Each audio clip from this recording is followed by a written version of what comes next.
Raven says it's unfair. Nancy says that even though the war is long over, they should live in peace. Nancy asks her father to give her strength. The pseudo-god warriors report that a civil war has broken out, splitting the country into northern and southern coalitions. The northern side, being outnumbered, used a forbidden art to create extraordinary soldiers. With its help, they ended the war and restored peace to the country. Nancy says, "Father." He speaks of returning home. The texts report that divine power was too great for humans. People began to fear that might would darken their hearts, and after the Civil War, those once called warriors began to be treated as monsters. Nancy reports that Danny isn't doing much. He explains that it's allowed them to relax. Nancy stands with the bat over her shoulder, looking straight ahead. He reports that this is a missing dog ad. The woman says it's not customary to talk to strangers at this bar. The man explains he just wanted to know who she is. Nancy remains silent. The man says that the girl seems to have wandered here on some wind and asks if she is a local. He remains silent. The man says, Nancy says, "Wait, that's it." Nancy reacts with an exclamation. He says he found a man in a white hooded cloak. The man says that this man will pay for killing his father and asks what that means. Nancy fires a gun. A man screams from a chest wound. Several men look on in surprise. He falls back, dodging the man's attack. The man announces that he is ready to shoot. He grabs the gun and announces that he will return fire. She fires, and shots explode in the space in front of her. Nancy says to inhale, exhale, and inhale again. She explains this while kneeling with a gun in her hands. The man and the boy watch her. The guy asks if he got hit. The hooded man explains he just noticed it and makes a pained noise. The girl with dark hair and bangs is surprised. A man says he can't believe what's happening, and another man expresses surprise. Nancy says they need to take action immediately. The man says that you can't just shoot at people and that it will scare everyone. Nancy says she doesn't understand why this happened. He says, "Please forgive me," and that they didn't mean to bother him. The man explains that he was shot at, and he runs away with those who tried to kill him. He yells, "Let's run," and the man asks, "What?" Nancy says the bullet killed him. The man explains that shooting when there are so many people around is a small thing and asks him to listen. He says she hit him. The man replies that it's only the first time and confirms it. He is surprised and names Stillman Aston, explaining that he now understands the reason. Nancy says it's a memory of her father. The man remains silent and then warns her not to dare say he's forgotten. Nancy says guns shouldn't be pointed at people. The guy says he's a monster hunter who killed his father, a pseudo-god warrior. Nancy reveals that she is Nancy Charlotte Bancroft, daughter of the warrior pseudologist John William Bancroft. She explains that she came all this way to find the man after he killed her father and escaped. The man says that's how it is and asks. The guy says he's back. He's silent. The guy points the gun at him. Nancy says she didn't run away, and the man explains that he left to find him. 4 men stand on the street facing a large creature. The creature turns to Danny and asks how work is going. The man reports that he was able to get more this time. He explains that by selling this and the nation, the village will soon prosper again. The man tells Nancy that she did a good job, and Nancy says that it's amazing and the pearls are excellent. The man reports that after the new main road was built, the area became completely deserted. He explains that another man fought for them in the war and now travels to support them. Nancy remains silent. The man explains that this pseudo-god was born here. The other man says his appearance has changed, but he's still the same sweet boy he used to be, and thanks, Danny. Danny explains that he'll do anything for his family. The guy says that he is saying something, and he says that the guy. Nancy says, The man says they're out of bullets, and Nancy shot them all. The man says the guy is doing well now. The guy turns to Danny. The guy says he wants to know what kind of job he has, and asks him to tell him. The man remains silent. A man in a cloak explains that there have recently been numerous attacks on freight carriers on the new main road. Another man asks what he wants. The man in the cloak calls the other man brother and asks if he's behind it. The hooded man says he is. Nancy yells for him to stop. He says that he wants to kill him too, just like his father. The boy asks if Nancy is protecting him and calls him a murderer. Nancy says that even if he dies, others will suffer too. The guy says that this man is one of the heroes who saved the country, and such a man will not kill for no reason. He says, D. The guy asks to forgive him and explains that if he doesn't kill everyone who knows the truth, he won't be able to stay here. A man says that his interlocutor has become selfish, and at the same time, the man hits the other person's hand with his hand. The man says he thought the captain was dead and asks if it's the captain. The captain explains he's a monster hunter and captain of a unit of pseudo-god warriors. Nancy asks what he means. The boy asks Danny if he remembers their promise. Danny explains that those whose hearts succumb to corruption will fall at the hands of their own comrades. The man says he became this way for the sake of others, so he will do anything to be accepted, even kill. Nancy says this village is the only place she belongs. He tells you to look at your true form, and explains that it is the pseudo-god Spriggan who can grow to enormous sizes. The boy explains that you can call him a monster, but he uses this power to live. The top left corner explains that Spriggans are fairy creatures from Cornish legends, often deformed, serving as guardians for fairies and possessing the ability to increase in size. It is also said that Daniel Spriggan Price says he was once a kind man. He explains that his village is still remote and there's not even enough coffee for everyone, but if he can help them even a little while at the front, that's all he needs. The boy screams as the horned creature deals a powerful blow to the ground, causing an explosion and a shower of rocks, and a figure appears in the sky, flying down.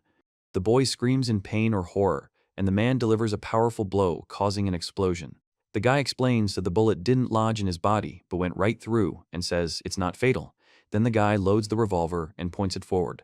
The boy tells the captain he doesn't know how exactly he was supposed to live, and wonders if maybe he shouldn't have come back alive at all. On the battlefield, the boy explains that this body helped them survive and says he saw it in order to survive. The man says the war is over, and he was finally able to escape that hell, thinking he could now live peacefully with his family. He says he faced terrible beatings and harsh words. The man says they all died for peace and for their families, and that both friends and enemies wanted. The man asks the captain to tell him if they should die on the battlefield as gods, as heroes, and says they should. He calls the captain by his first name, Danny. The man holds a gun in his hand. Nancy says, "I'm sorry." The man speaks to Danny. The man explains that it's a bounty on Danny's head from the new government and its army, and that this is a chance to stop this city. The man throws the money. Danny reacts to it. The guy says thank you for looking after Danny all this time. Nancy reports this. He says there's nothing in this world that money can't buy, and explains that if a person has money, they can get whatever they want. The man says he doesn't believe in such things and believes there are things that can't be bought. Nancy says he just wanted to live, then asks if it was true that he killed his father. He says the war is already over and asks why. The man explains it's a promise they each made. The boy explains they couldn't end the war. Against the backdrop of the moon, it said the war isn't over.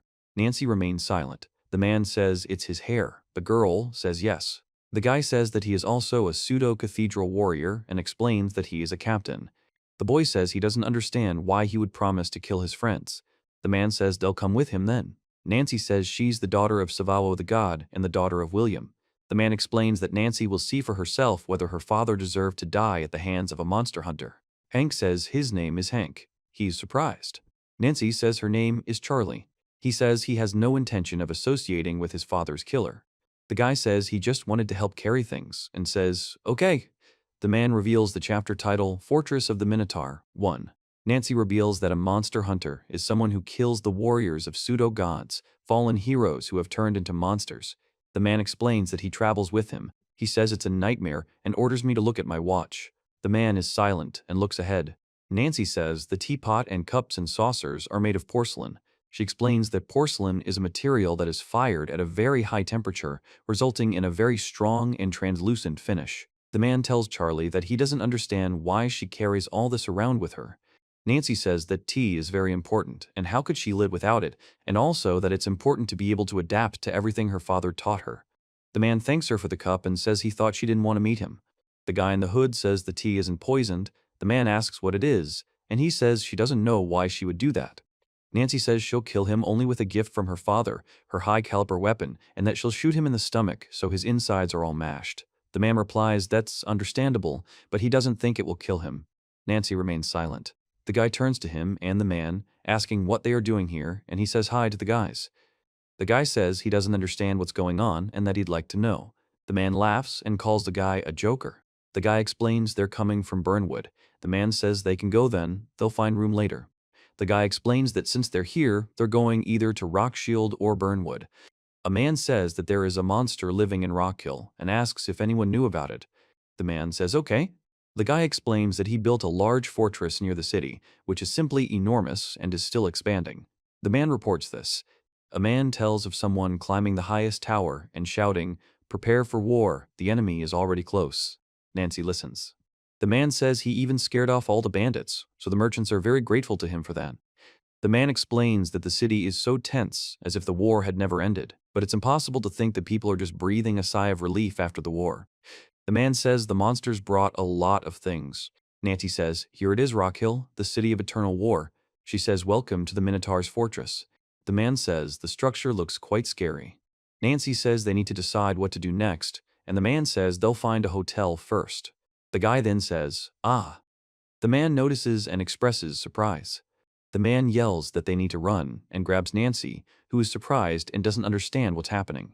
Nancy asks who it was. The man explains that they're running away, and the other man is surprised and asks why they're running away. The guy says he can't afford to get caught. Then the hooded guy yells and stops the other man. The woman says she thought the guy couldn't escape her and calls him Hank. The guy says he feels bad. The woman reports that Ardna, Dritta, and Hraesvelg remain. Nancy says the Spriggan have already been eliminated. The man explains that only the millionaire remains from this city. He explains that, unfortunately, that's all that's known about him, and that the intelligence service is still investigating the matter, but everyone is short-staffed. The man reveals that he's a master castle builder, which is why he put superhuman strength into his skilled hands, and that during the war he built the entire fortress in just 3 years. Nancy says that if Hank needs anything, all he has to do is let him know, and that her job is to help him in any way possible. Hank asks what happened to her and what that hole in his coat is. Nancy offers to protect Hank, as he's already shaking. The guy says that it's good and asks to at least tell how it happened, and then says that it was his doing. The guy in the hood explains that he doesn't recognize the girl and asks who she is. The girl in black sits silently. Nancy says it's Charlie, the daughter of the pseudo-god warrior. He says, The man in the coat suddenly steps on the floor. The man on the bed reacts to this. Lisa reveals that she's part of the Army Intelligence Service's post-war executive branch, and that it's safe to assume she's specifically supporting Captain Hank. She explains that they've known each other for a long time. Hank explains that he's looking out for Nancy because he's a good guy, and asks if she knows. The man says that the girl is getting under his feet. Nancy says she doesn't think she'd shoot people if she had to, and that while her father was gone, she was defending their home alone. The man says, "Shh." Then Nancy and the woman notice a loud noise outside, and Nancy asks what it is. He announces that the time has come for battle and calls for preparation for war. The boy announces that the war is over and there are no more enemies. The man explains what exactly is happening and that, for heaven's sake, he wants them to be prepared. The man shouts to prepare for war, warning that only those who have not forgotten death will survive. The man orders them to build a wall and close the gates. The man tells her that everyone who ever raided his fortress has been killed and asks if Nancy has forgotten about it. Nancy says she needs to get rid of him and that she's had enough, but the man replies that she hasn't. The man says, "Damn it," and says, "Can't they do anything to stop the fortress that's swallowing up their city?" The woman reports that townspeople said he started building the fort after someone pointed a toy gun at a child. The man remains silent. Nancy says she's wondering who he's going to fight. He turns on the shower and stands under the stream, saying he can't wait for him and that no one would waste time like that. The man says he'll probably take a nap until dusk, and the other man wonders how he can sleep until the sun goes down. Nancy says that at least she can wash off all this sweat and dirt after so long. The man explains that if he volunteers to join the Wave Pseudo-Gods unit, the government will help their shelter, and he promises to return. The man says he's a father. He says the word father. The man turns the valve. Nancy reports that he's lying here. The man is lying on the bed with his hands behind his head. He says she's sure they have a reason to fight. She explains that there's a reason they still have to fight, even though the war is over, like that pseudo-god. Nancy says what this man has. The man is silent. The man and Nancy are standing on the street. He is looking at her. The guy says that if he can't win, he will die, and that he can't afford to die. Nancy says that all the pseudo-god warriors will one day lose their hearts, and so she must take their lives before that happens. He says it's her duty. Nancy says she really loved Hank. He says Hank. She says Elaine's name and repeats Hank. Nancy reports that it's already night. The man says he thinks he had a nightmare and asks how she is. The man makes a sound. The guy says everything is fine and explains that it's just a memory. The man explains that the girl sewed up the hole in his coat by simply patching it with a piece of cloth. Nancy says that he sewed up the hole in the coat. He says that she grew up in an orphanage founded by her father, and that she often had to patch up little children's things, so she got the hang of it. The guy is silent. Nancy says, "Thank you." The man explains that Nancy had been calling out for Elaine in her dreams before. Nancy says Elaine is an old friend. The guy says he reminds him of someone who had the same beautiful blue eyes. He's surprised and asks what exactly he means. Then, he reacts sharply to something. The guy looks forward, and the guy's hand reaches for the door. The boy says he didn't waste any time building this perfect fortress. Nancy says it'll be dangerous beyond these walls. The girl says she's not afraid. The guy says he's become a monster because of himself. He says that it's foggy tonight, and he asks not to get lost, confirming this with his words so precisely. Nancy says they used to live in this town and expresses horror. The man warns her not to push ahead of him. Nancy says everything is fine. The man throws a rock at the wall. The guy says that this warrior pseudo-god built such a huge thing that he was like a man and asks if he is afraid.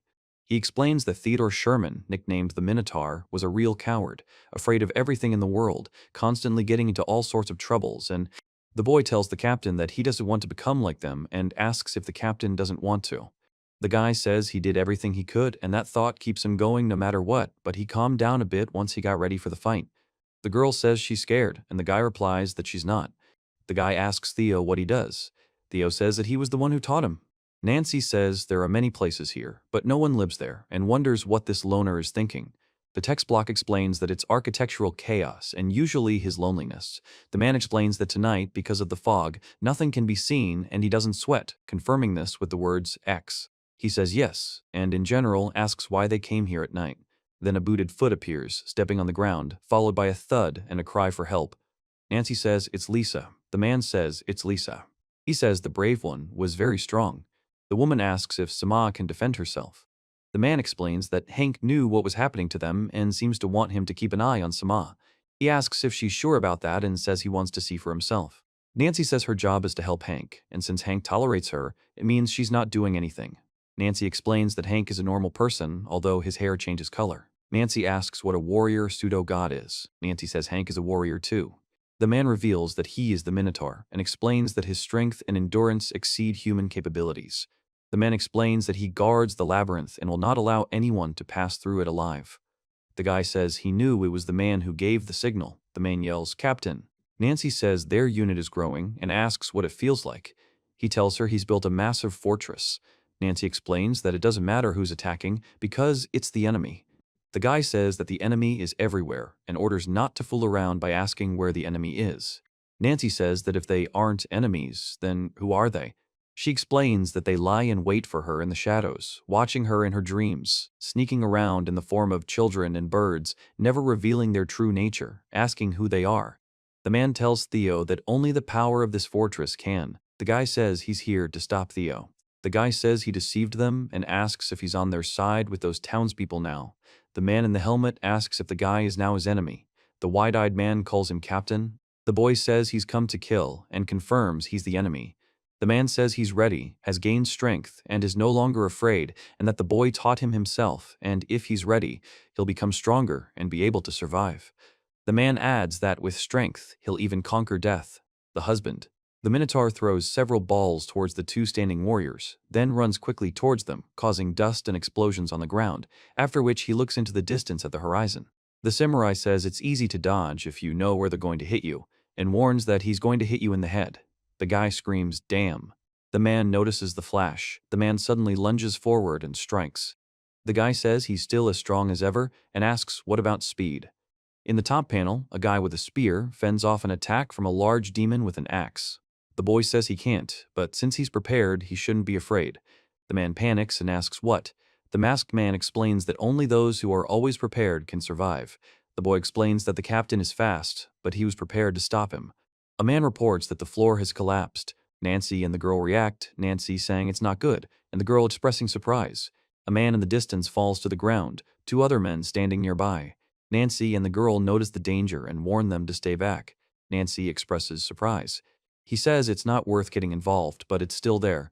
The woman explains it's Hank and there's no need to worry. The boy reveals that this is one of the pseudo-god warriors, capable of assuming both animal and human forms. He explains that only at night can this warrior reveal his true power, a rare sight. Nancy says this is his true form. The guy says the word werewolf. A young man stabs his opponent in the neck with a spear. A man in armor stands on the rocks and looks at the figure ahead. The man explains that he didn't mean to use this force, but he had no choice. The man says that the young man has gone too far and is now prey. The horned figure says he doesn't want to become like them and doesn't want to die.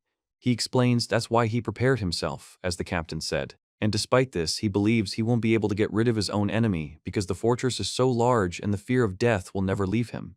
The man asks the captain. Nancy says he should have done something, expressing his displeasure. The man jumps down from a height. The creature screams with its mouth open. The guy says it's too easy and that one of them is already ready, after which he announces that he'll finish it. Then there's an explosion. Nancy says she can't afford to lose. Then the sound of the door opening is heard. Nancy turns around abruptly. The guy is staring straight ahead. The boy tells the captain yes. The demon says he feels strange, but he feels fine and isn't afraid of anything anymore. The man says he'll stop building now, and says it's so nice not to feel fear. The man confirms that the other man is right and says so with restraint. Nancy explains that if she can't do it, she'll die, then says she can't afford to die, and finally says she has to do it. The guy says he built this fortress to escape his fears. He says it has become his labyrinth and prison, calling it ironic. The man screams. Nancy talks to Charlie. Charlie says he can't understand why Nancy doesn't want to talk to him. He tells her he's a monster hunter and kills his former comrades who have turned into monsters. He tells her she's afraid of him and then explains that it's understandable. The man says there was no malice in the Spriggan at Minotaur's last words, only endless sadness. The man reports that his father said something before he died. The guy tells them not to retreat until the enemy is defeated and orders them to open fire. The man orders them to continue firing and not to let the enemy get close to the railway bridge under any circumstances, and another man confirms the order. The man explains that their weapons are useless and says with surprise that this is the same. The guy says it's an all-consuming egg-hemoth. The man says it's huge. The guy asks if they can't stop it. The man calls the creature a fucking monster. A man announces he's late. Another man asks who else it is and what he's planning to do alone. Then the man in the cloak rushes forward, surprising the three men. The guy reports that, there. The boy reports that he is falling. The men watch in amazement as the giant creature falls. The man says he's a monster hunter. The man on the right says not to be afraid, because until this thing's legs heal, it won't be able to move and it'll make a great souvenir photo. The man on the left says, the sound of footsteps. Nancy reveals that her name is Charlie and that she is the daughter of John William Bancroft and apologizes. The man is silent, then says it's nice to meet you. The man says they've been rumored to have been moving east since the war ended. The man says he heard there was nothing there and asks why. The man explains that if they turn back and do nothing else, they won't be touched. Nancy says the man has a purpose and asks what he's looking for. The man remains silent. Nancy notices something and turns to the large creature. He says there is one then. Then he asks why they didn't kill him right away. The man explains that this monster is still alive, isn't it, and that his railway bridge is indeed still intact, and what's going on here. The man says he kills those who deserve to die, and that she doesn't deserve it. He explains that he was recently seen being shot at by cannon fire without harming him because the hippopotamus's wound was near the front of his armor. The man explains that it's impossible for him, having survived the war, to. Nancy explains that if the hippopotamus continues east, the railroad bridge will be destroyed, and to change its route, the rock in front of the bridge must be blown up, which will make the valley impassable. The man explains that he is being transported by train, and he knows it. The man in the hat says the other must protect what has become this bridge for him. The man in the hood replies that he understands and that he will do something about it, although he is not happy about it. The man with the beard asks how the other dares to protect those gathered when he himself has become infected. The man in the hat warns that. Nancy says that even if the bridge collapses, it's better to simply rebuild it and there's no need to take a life. The man asks who he is and identifies himself as the president of the railroad company. The man explains that they'll have to try to protect him and, if all goes well, he might escape death. He says that's true. The man says that he's going to the bridge and asks if he'll go with him. Nancy says that she thinks the man is a hippopotamus heading east and explains that he is looking for something important. He tells Hank that he doesn't know what it is, and Hank explains that he never understood it. The man says that Arthur Walston was a withdrawn guy, did not show emotions and always followed orders, did not share his dreams and aspirations, and did not complain about the harsh service. Nancy says there are a lot of things she doesn't know about him, even though they went through the entire war in the same unit. He says, that's how it is. The hooded man explains that he hasn't broken the promise they made yet, at least. The man explains that for the 5 years since the war ended, he's been traveling through the desert to avoid encounters with people. The woman suggests that perhaps this time, too, he'll turn back before the railway bridge. The man explains that if he's simply been lucky enough not to encounter people, That's why they're here. The man says that the bridge must not be allowed to collapse. The man explains that this is necessary. Nancy says it's a railroad and asks if it's a steam locomotive. The girl says she's never seen one before and thinks it's cool. The man explains that he thought steam locomotives were big, but this one was small, and agrees. He says it's great. The man explains that she has her own work and that Lisa should also take a look at it because it's great. The man explains that the explosion of this rock will bury the valley. The man says that then the hippopotamus will either turn back or go another way, and that preparations are half complete. The boy asks if they really must stop it at all costs. Nancy says, "Thank you," and notes that this is where the explosion took place. The woman says they'll soon be heading to their new house. The man explains they'll be heading there as soon as the train is unloaded, and the girl says she wants to see the new house. He explains there are several towns further down the road where a lot of people live. A man reports on the transportation of passengers. A man reports on the transportation of goods. Nancy reports that this railroad is an important artery for the well-being of civilians. He says he doesn't want anyone to know she's here and explains that if anyone finds out, she'll be killed. Nancy says that since this pseudo-cathedral warrior keeps moving forward, it must have some strong desire, and that the railroad is of great importance. She says she doesn't know if everything will be protected, and that it's important. Nancy explains that she hopes Hank's plan goes well.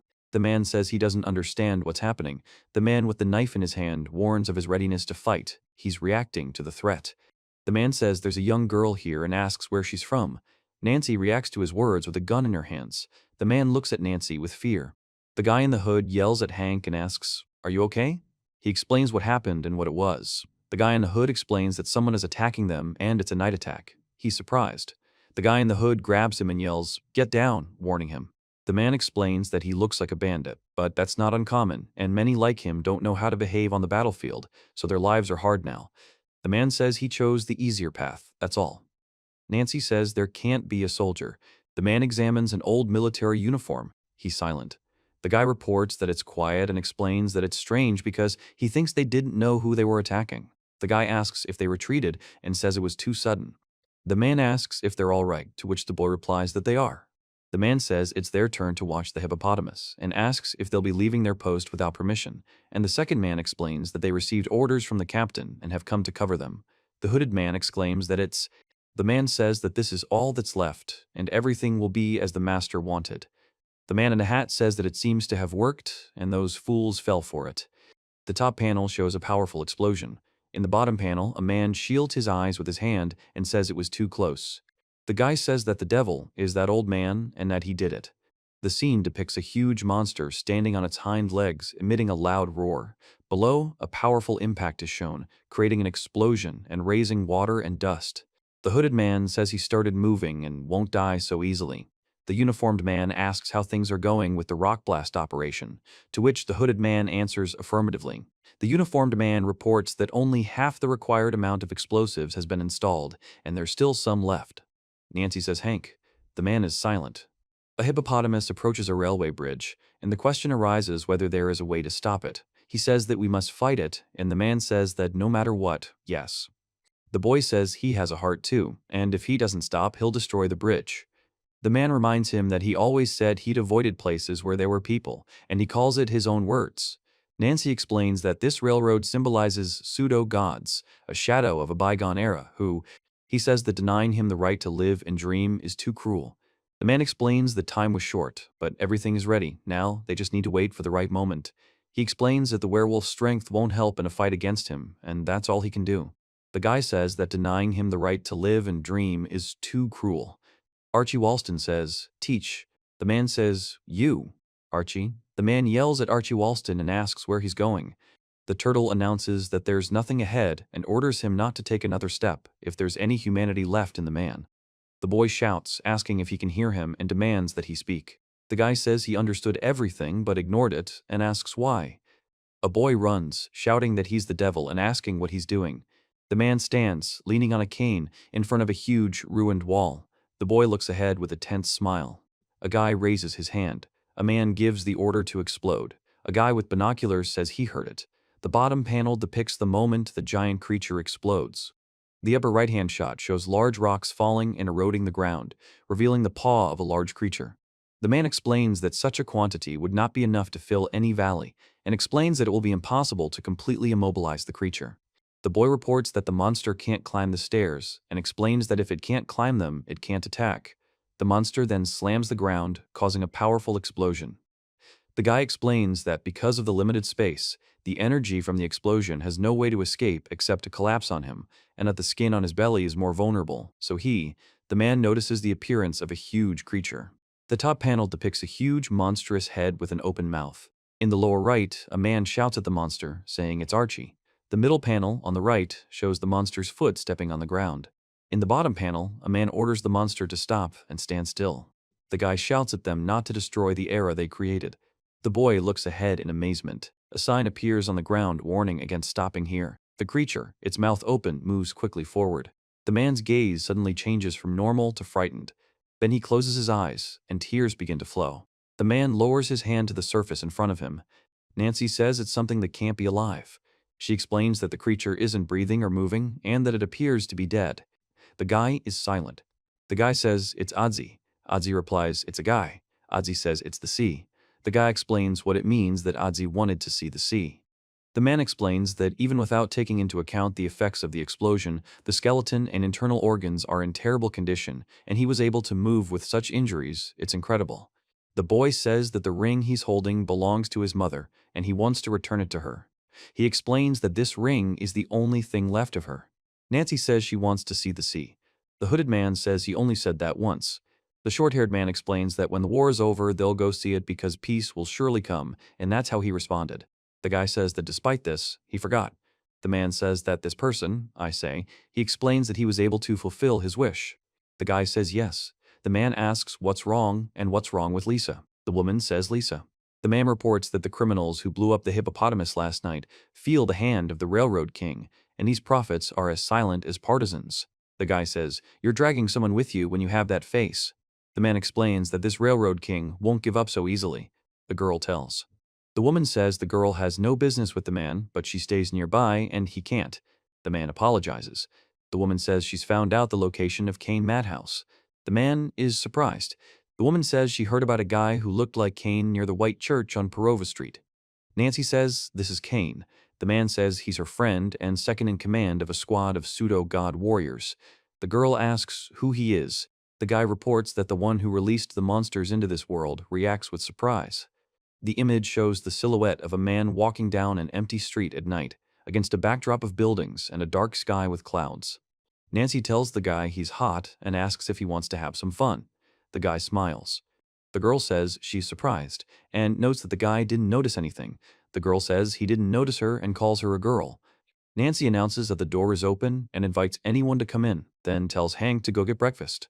Hank lies on the bed and answers. Nancy explains that she's the very essence of carelessness. He tells Hank to wake up, and he replies that it's still light. He says it's already morning and suggests the bright sun will perk him up. Hank asks him to stop, but says that since he's here, he's getting up. Nancy informs him that breakfast will soon be over and that they need to hurry to the dining car. The man says he understands. The man asks to at least let him get dressed. Downstairs, the man and Nancy leave the room, the man smiling. He says he can't eat it because it's too tasty, and she's afraid he'll gain weight. She explains that she doesn't want to eat a lot because then she won't be able to wear a dress. The man says that when he heard that they give food on the train, this is exactly what he was waiting for. The guy says Nancy has never even seen a train before and asks about it. Nancy explains that she grew up in an orphanage and had no money or opportunity to travel anywhere. The guy explains that the girl has table manners, but she says that as a child her dad taught her to behave decently wherever she went and whatever happened. The guy says that's just like him. The man explains that the army is a job where you'll only be fed if you're in it. Nancy is silent. Nancy and the man are sitting opposite each other. The guy asks if the woman wants to know. He tells her that he knew nothing about his father except that he was made into a pseudo-god warrior. She explains that's why she knew nothing about Hank or the war. The guy says it's okay to tell a little story and explains why the monsters were released into this world. Nancy reports that they had only heard rumors that the war was ending and explains that they were in the thick of a battle with no end in sight. She explains that it was necessary to remain in the combat zone until they reached their destination. They were said to be strong and possessed an invincible human might that brought victory on the battlefield. However, no matter how strong a person was, death was inevitable. It is said that hundreds of thousands of enemy soldiers pressed them back, and many of the pseudo-god warriors fell. The survivors averted their eyes from death. Some dreamed of returning to their families and native lands.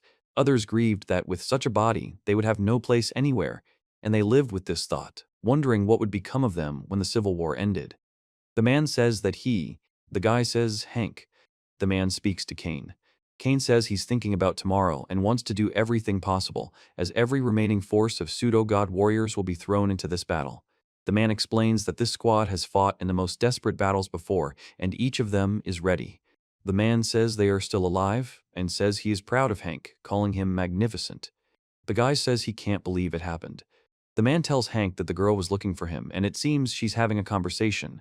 Kane says that no one would have thought that the scion of a respected noble family would become a pseudo-god warrior. The man jokes, asking where the old weakling has gone. Kane says that a man tells Hank he's great, but too serious. A man says he doesn't intend to kill another man because he needs him alive. The man explains he wants the other man to reveal who is behind the attack. The man standing says the chair is empty. Nancy explains that there is nothing in this world that cannot be destroyed, and explains that even if something seems indestructible, it can still be destroyed. He says he can. Nancy tells Hank that when they first met, the sky was the same as it is today, and remarks that it's not typical for him to be sentimental, although it's not surprising on the eve of a fight. Hank asks Elaine if she has any business with him. Elaine asks Hank if he remembers.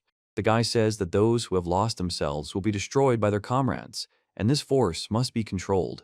Nancy says he won't regret finding her. He says she allowed him to survive and thinks it helped save many people. He tells Hank that the war will soon be over. Hank reacts with surprise. Nancy reports that despite having few connections within the military, she has been secretly promoting ceasefire negotiations. The man explains that the peace agreement can now be signed. The young man explains that the country, divided into North and South, will once again become one and is beginning to take on a new appearance. The man says, that's how it is. The guy says that peace will finally come. Nancy says there's no place for them in this world. She explains that sooner or later, all pseudo-god warriors will lose their humanity, and says she will take their lives before that happens, as she considers it her duty. He says it's her duty to kill all the pseudo-gods. The man explains that Elaine is an engineer and the creator of all the pseudo-gods. He says she didn't know what they would bring with them, but she risked it to save the country. The man explains that's why she had to kill them. Nancy says she truly loved Hank. In the next panel, Nancy shoots Hank, and he is wounded. The woman reports that her body isn't responding. The man says he doesn't understand what's happening. The man reacts sharply to what's happening. Nancy says that Hank was always so kind to her and would have been able to stop her, and that he would have made her stop. He says not to worry, she will follow Hank soon, so he should. Nancy says she's sorry. Nancy says this while kneeling next to the man lying on the ground. The man looks at Nancy in surprise. The guy says he's done. He apologizes for dragging him into matters she should have handled alone and thanks him for remaining her friend during this time. The man says that according to the plan, the entire squad will be eliminated now. Thanks to this machine gun, they will die without suffering. The man explains that after this, both he and Kane will die, and the squad of pseudo-dog warriors will cease to exist. Kane says that for Elaine's sake, no. A guy shoots a girl in the back. The man says only the two of them will die. Nancy tells Kane she doesn't understand why he does this. Kane laughs. Nancy and Kane laugh together. The guy says he's not dead, and I start talking. He looks at him. The boy says that when he woke up in a hospital in a nearby village, the fighting had already ended, and that the pseudo-god warriors returned home as heroes, but he wonders if it was pure luck. Nancy says no one knew where Kane and Elaine had disappeared to. He explains that Elaine bestowed divine power upon the people who still live in this world. The man explains that he taught them to be warriors, and the boy explains that Kane set them free. The woman says they'll soon arrive in the city where Kane Madhouse was spotted, specifying that it's Paravia Street, White Church. The man says that's where they are. The man says that this town is located right on the coal fields and reports that the area is full of coal mines. Nancy says it's a town of merchants who made their fortunes mining coal, and that there used to be more valuable ores here. The man says there's a guild of ore dealers here, but it's no longer an industrial town. The man says the decoration is beautiful. The men in hats comment on what's interesting and express surprise. He apologizes, turning to a group of people. Everyone looks at the large body lying on the ground. The man in the hat says it's another slum dweller, the last one in the line. The woman says it's terrifying and scary. The hooded man explains it's the work of a monster, but expresses doubt as to whether it's really. The man says it's a bag. The man explains it's oops. The man runs, holding the bag. The man turns to the group of people leaving. The man looks on in surprise. The guy laughs and says that outsiders are so simple. The hooded man grabs the guy by the clothes and lifts him up. The guy, shocked, reports that he was instantly grabbed. A man punches another man in the head, and the man screams in pain. The man says they're currently investigating serial murders and orders the other man to leave, and the woman asks if she should let him go so easily. The man in the hat accuses the boy of being dirty and warns that if he does anything again, the man apologizes to the officer and says they have nowhere to lock Kutuzov. Nancy explains that if they lock up all the captured ragamuffins, there won't be enough room in the prison. The man reports that there have been mentions of serial murders before, and if this continues, he'll be in trouble in 3 weeks. The man explains that these are just rumors, and that vagrants and slum dwellers are ripping them up and scattering them all over the city, dirty and stinking. The man says the handwriting is too strange for a human, and asks if Kane is working. Nancy says the wounds are parallel and resemble claw marks, and that the body was likely dropped from a great height. She asks if that's really the case. The woman, the man in the hat, and the man in the jacket report that it's 25 again, and the man in the hat says he saw it. The man in the cap explains how the demon statue killed the man and claims he knows. The guy says it's a statue of a demon from the church roof, a gargoyle, and repeats the word gargoyle in surprise. The man asks what's going on, turning to Lisa. The guy says that every big city has slums, and that's how it was before the war, but after it, things only got worse. He says that it still unites the poor. Nancy tells him not to stare. The man explains that this is his house. The guy explains that it's just an attic in an empty building, but agrees that it's not so bad. The guy says it's okay to stay put. The man says yes. The man says, of course it is, old man, and the guy repeats the word old man. The guy explains that's where he saw the gargoyle. The man explains that it's a white church, built eons ago, although the smog makes it look anything but white. The guy turns to the man and asks if it is true that he destroyed those monsters. Then the guy says then, and the man confirms that, yes. The woman says she's sure the military has notified all the city authorities about the pseudo-gods, and therefore the bunny police must know what all this talk is about. The man explains that they're not listening, so they'll have to rely on him.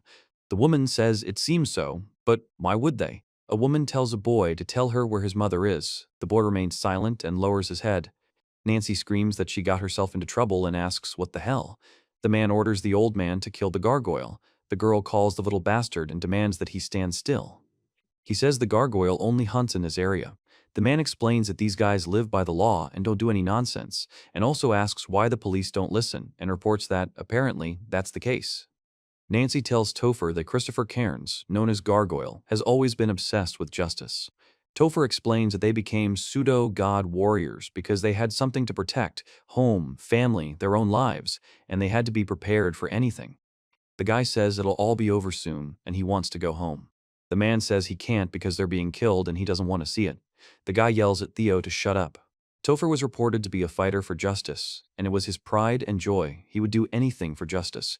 The guy says that the truth is on their side, with the Northerners, and calls for killing Southerners without hesitation in order to defeat evil.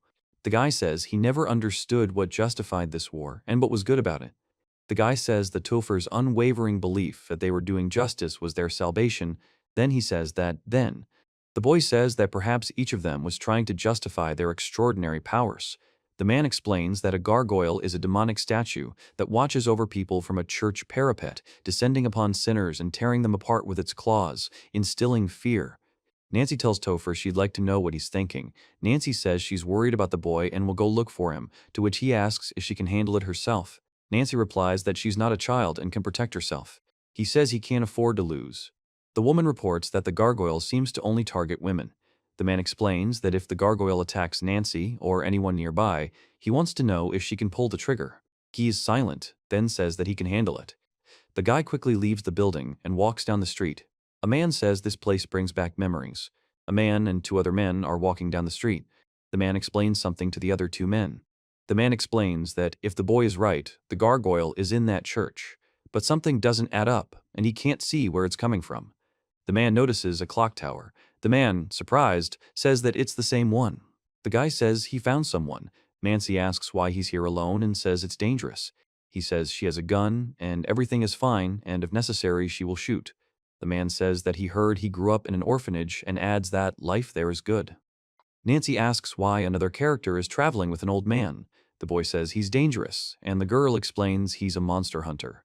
Nancy simply says, The guy asks him what he thinks of the gargoyle. He says that the gargoyle is a villain and kills people, and the guy explains that he probably took many lives in the war. Nancy says her father was a pseudo-god warrior and was killed by a monster hunter. The man responds with a question.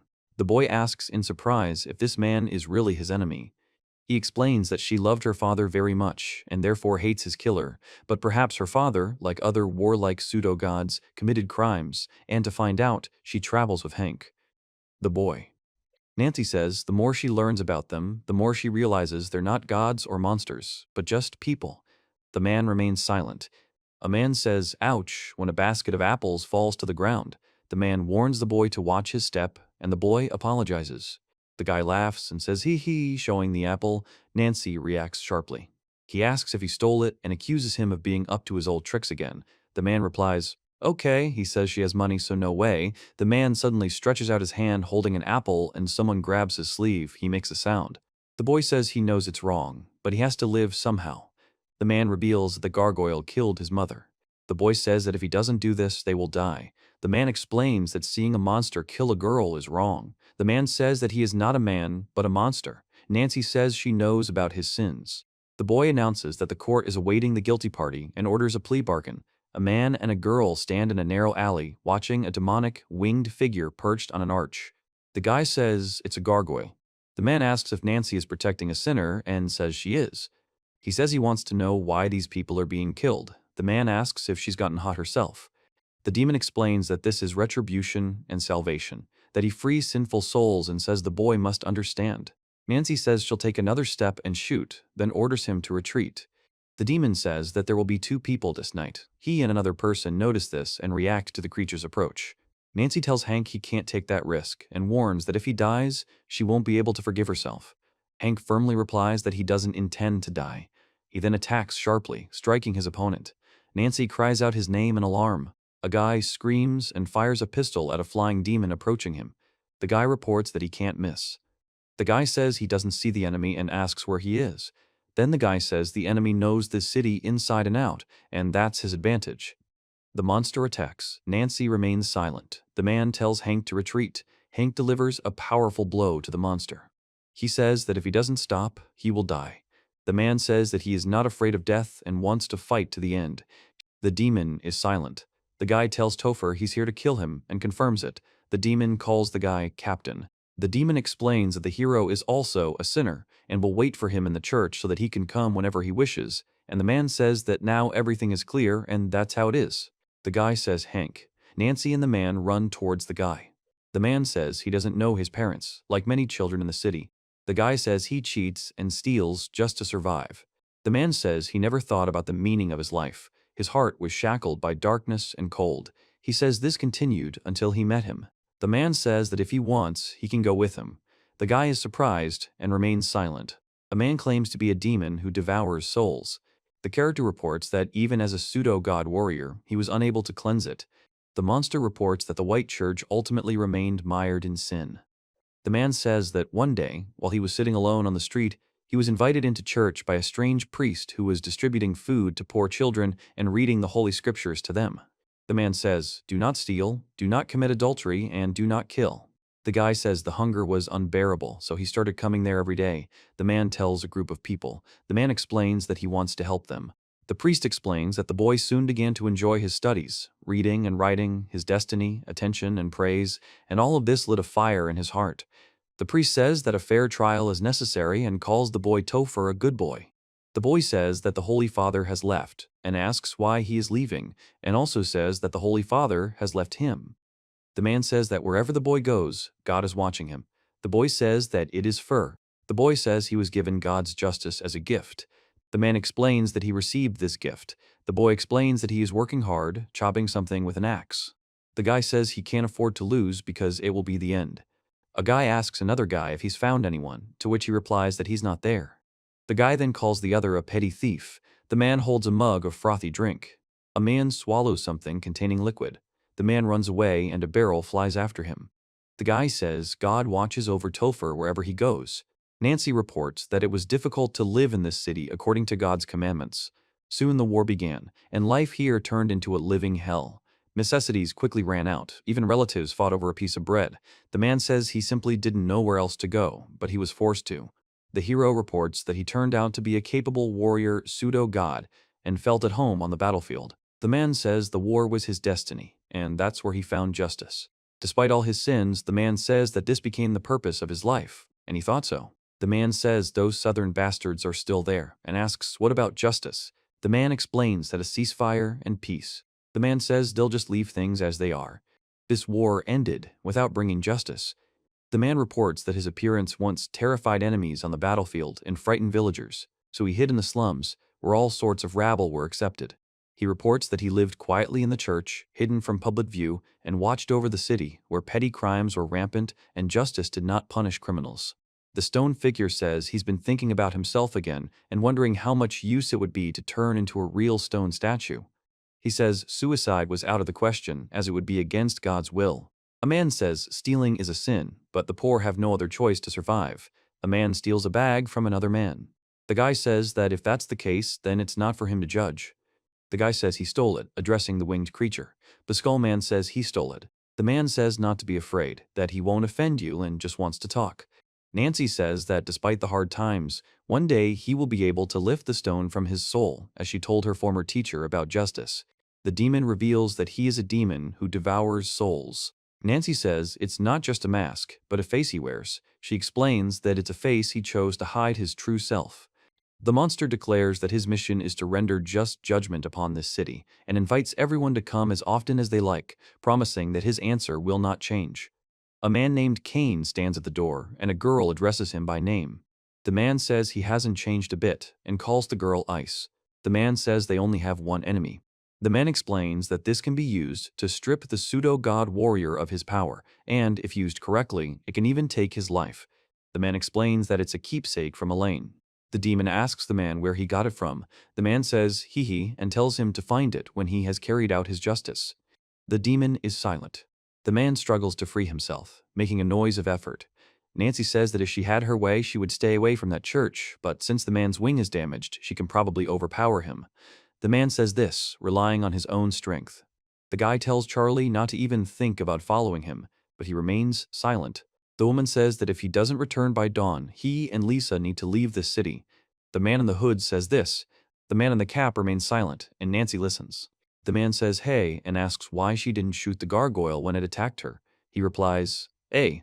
The guy says Nancy is in cahoots with him. Nancy remains silent. Then we see her foot hitting the ground. A guy stands at the entrance to a tower and looks up. The guy looks forward with a determined expression on his face. The guy enters the building through an arch. The guy walks down the corridor, looking around carefully and stepping on the floor. The man says, "Welcome," and calls Captain Hank. The man laughs and asks how Nancy is. Nancy explains that the echo makes it impossible to tell where she is. The man explains that entering enemy territory without a plan isn't in the captain's nature. The right panel depicts the sound of a blow. In the middle panel, a man stands before a woman. In the left panel, the man says he cannot let the woman die. A boy stabs a stone statue with a spear, shattering it into pieces. The boy states that it is a stone statue. The guy says he doesn't know which of these statues is the real gargoyle. He then looks with concern at the enemy approaching him. The guy delivers a powerful kick to his opponent. He then lands on the ground, causing an explosion and destruction all around. The guy says it's hard. The guy says he thinks he can win in this form. The man gestures with his hand toward the hovering creature. The guy tells him to let him transform and attacks him. The demon informs that he cannot allow the beast to proceed further, as it would threaten safety. The beast roars and prepares to attack. The top panel depicts an explosion or powerful shot directed from left to right. In the bottom panel, a creature with sharp teeth and a tail suddenly dives down, shattering the ground. The upper right panel shows a winged creature rising into the sky, while a wolf looks on. In the lower left panel, a winged demon and a wolf prepare for battle, with the demon declaring that he will not let the wolf escape. The demon laughs and says that's how it should be. The clawed man shouts, "Defend yourself and fight." The demon explains that when evil gains strength, justice also becomes stronger. A boy with wings attacks a flying beast, which crashes into a wall. A girl lies on a bed. Nancy reports that she was unable to shoot and hesitated for a moment. He says it's her gun. He says it's her gun and denies it. Nancy says it's missing. He says, "Really?" The guy breathes heavily and says, "Ha ha ha." The creature punches him. The top right panel shows a close-up of the monster's face with a grin. The top left panel shows an explosion and flying debris. The middle right panel shows an explosion in a room. The middle left panel shows a man laughing, saying, "Foo ha ha ha ha." The bottom right panel shows. The demon explains that the high ceilings and the local architecture, into which he fits well, play to his advantage, and the moonlight improves visibility. Then the demon speaks again. The guy asks if you can block the next blow. A man looks at a spear. A man takes a spear in his hand. A man prepares to attack. The boy strikes a flying demon. The demon says it's useless and calls the boy a fool. The demon notices that the boy was using fragments of a stone statue as a shield and expresses displeasure. The monster explains that his body is made of stone and he cannot die. He explains that his body will regenerate again and again, and he is not afraid of death. In the top panel on the right, a man grabs another man by the neck and lifts him up. In the middle panel on the right, a powerful explosion or impact occurs in an arched passage. In the middle panel on the left, a close-up of the dragon's face is shown. The wolf's claws sink into the stone creature's head, making a grinding noise. The stone creature grits its teeth, and the wolf continues to sink its claws into its head. The stone creature announces that the captain has lost. Nancy says, "Exactly. A man in a hat and a creature with wings stand nearby." The guy says the enemy has one shot and warns him not to miss. The demon explains that the bullet won't do any good unless it hits the body. His coat is made of a special material, so he might be unlucky. The man says it looks like God's inevitable punishment. The man fires a revolver, which causes an explosion, and the man watches in amazement. The demon explains that he was simply waiting for a chance to hit an unprotected part of the body with the cloak and wanted to fight for real for once. The guy says it's a bullet capable of killing a god. The demon says that it's the one, and now won't you call him to die? The demon says that it's the same as always, and the guy says that he just needs to kill. The boy asks the captain if he's ever wondered what kind of creatures these pseudo-god warriors are. The captain explains that his appearance is that of divine beings, but in the eyes of humans, he's a demon with horns and wings. The man says the skin is like stone and confirms that he is a gargoyle, explaining that it is just a stone statue created by man. Nancy says that they are not reborn gods. There is no justice given by the gods in this form, and there was no justice in their actions in that war. The man explains that this form was granted by God for the sake of victory in the war, and if it weren't for that, he wouldn't still be in it. The man adds that his interlocutor didn't remain in this form for no apparent reason, and says it doesn't matter why it happened. The man stomps on the ground. The monster says Takir has arrived, asks how hard life is, and praises him for coming. Takir explains that this is revenge for his mother. The man breathes heavily, holding the gun. The boy reacts sharply to the attack of the winged creature, which strikes. The boy, with blood on his face, stares ahead intently. The winged creature advances on the boy lying on the ground. Nancy says Charlie is a fool and asks why he came. A man in a suit flies toward Charlie, who is lying on the ground. Nancy stands next to Charlie. He says he can't believe he died and that she didn't know he was like that. The man says he died and that it was unexpected. The goblin asks if Nancy is there and says he understands her. Nancy explains that to survive, one must fall into sin and then fear divine justice, and that one cannot resist either hunger or the temptation to sin. The man says it must have been difficult and says he was still young at the time and was trying to bring justice. The demon says the boy stole something but isn't afraid and hasn't done anything to him. He just wants to talk to him about justice. The boy says he was just going to explain it to the demon but got scared and ran away, then sighs. Nancy says this is really. The man reports that it was an accident. He says they are the same as you. The demon laughs, making several variations of laughter, and Nancy lies unconscious nearby. At that time, she felt joy and understood that in this city, living and sinning are one and the same. She tells them that she cannot allow them to die a natural death, because death not granted from above will not break the endless cycle of sins and temptations. Nancy says the other person is mistaken. The robot explains that the era when there is no one to judge is over, and he saves people who suffer just as he once did. He says that by killing people in whom you see your past self, you feel like you're punishing yourself, and there's no justice in it. Nancy cocks the rifle. The demon says Nancy won't shoot and orders her to drop the weapon. The boy watches with concern. He says that you need to tighten your hands, aim, and carefully pull the trigger. Nancy says that can't be true, and explains that it's impossible. He says that it is not just a demon, but a demon hunter, and explains that he hunts other demons. The man in the top right announces that this is the end, and shoots the enemy in the head. The man in the center right clutches his head and says it's impossible. Nancy in the bottom right says this is the end. The man asks Charlie if she's okay and tells Lisa it's a boy. The guy says he doesn't want to die. He and his opponent are just murderers after all, and no matter how you justify it, they both are like that. Titan reports that there's no justice in the captain's actions. The captain says Nancy is right.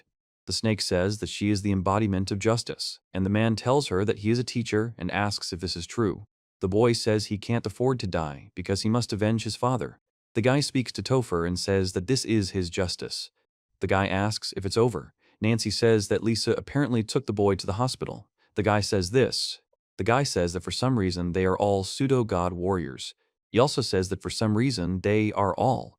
Nancy says she's filled with hatred and fear now, wondering why those who longed for justice, freedom, and loved their families can't live in peace and tranquility. The man says he genuinely wonders why. He says he will say one thing, explains that their power is too great for one person to handle. Nancy says yes, it's too big. A woman and a girl with long hair look at him and a man who are standing together. The man is covered with a towel and expresses surprise. Nancy says that's it. The guy tells Kane Madhouse. The man explains to A. The man says not to talk like he knows him. The man says it's been a long time, Hank. The man says he heard Hank is more alive than ever. He shudders. The guy explains that the group has already disbanded and asks how much longer Nancy will cling to her, laughing. Nancy yells at him to be a bastard. The man says that seeing Nancy right in front of him is ridiculous and that wearing that coat is just plain ridiculous. He says that the interlocutor has always been too human and asks to accept his strength while laughing. The man says she may never understand what this power is based on. Nancy remains silent. Kane Madhouse reports that the wound is healing and calls him a vampire. The man explains that he is undead, a master of blood and night. A girl with dark hair and bangs says it's surprising that you haven't found him, and another woman says he's special, even among creatures. Nancy is surprised. The man shouts to Charlie and Hank. The woman on the spider explains that, due to his bad habit of focusing entirely on the space in front of him, the man was so busy that he didn't notice her at all. The man calls the woman Elizabeth Wither and utters the word Arachne. The man in the hat announces that he has come to deliver the invitation.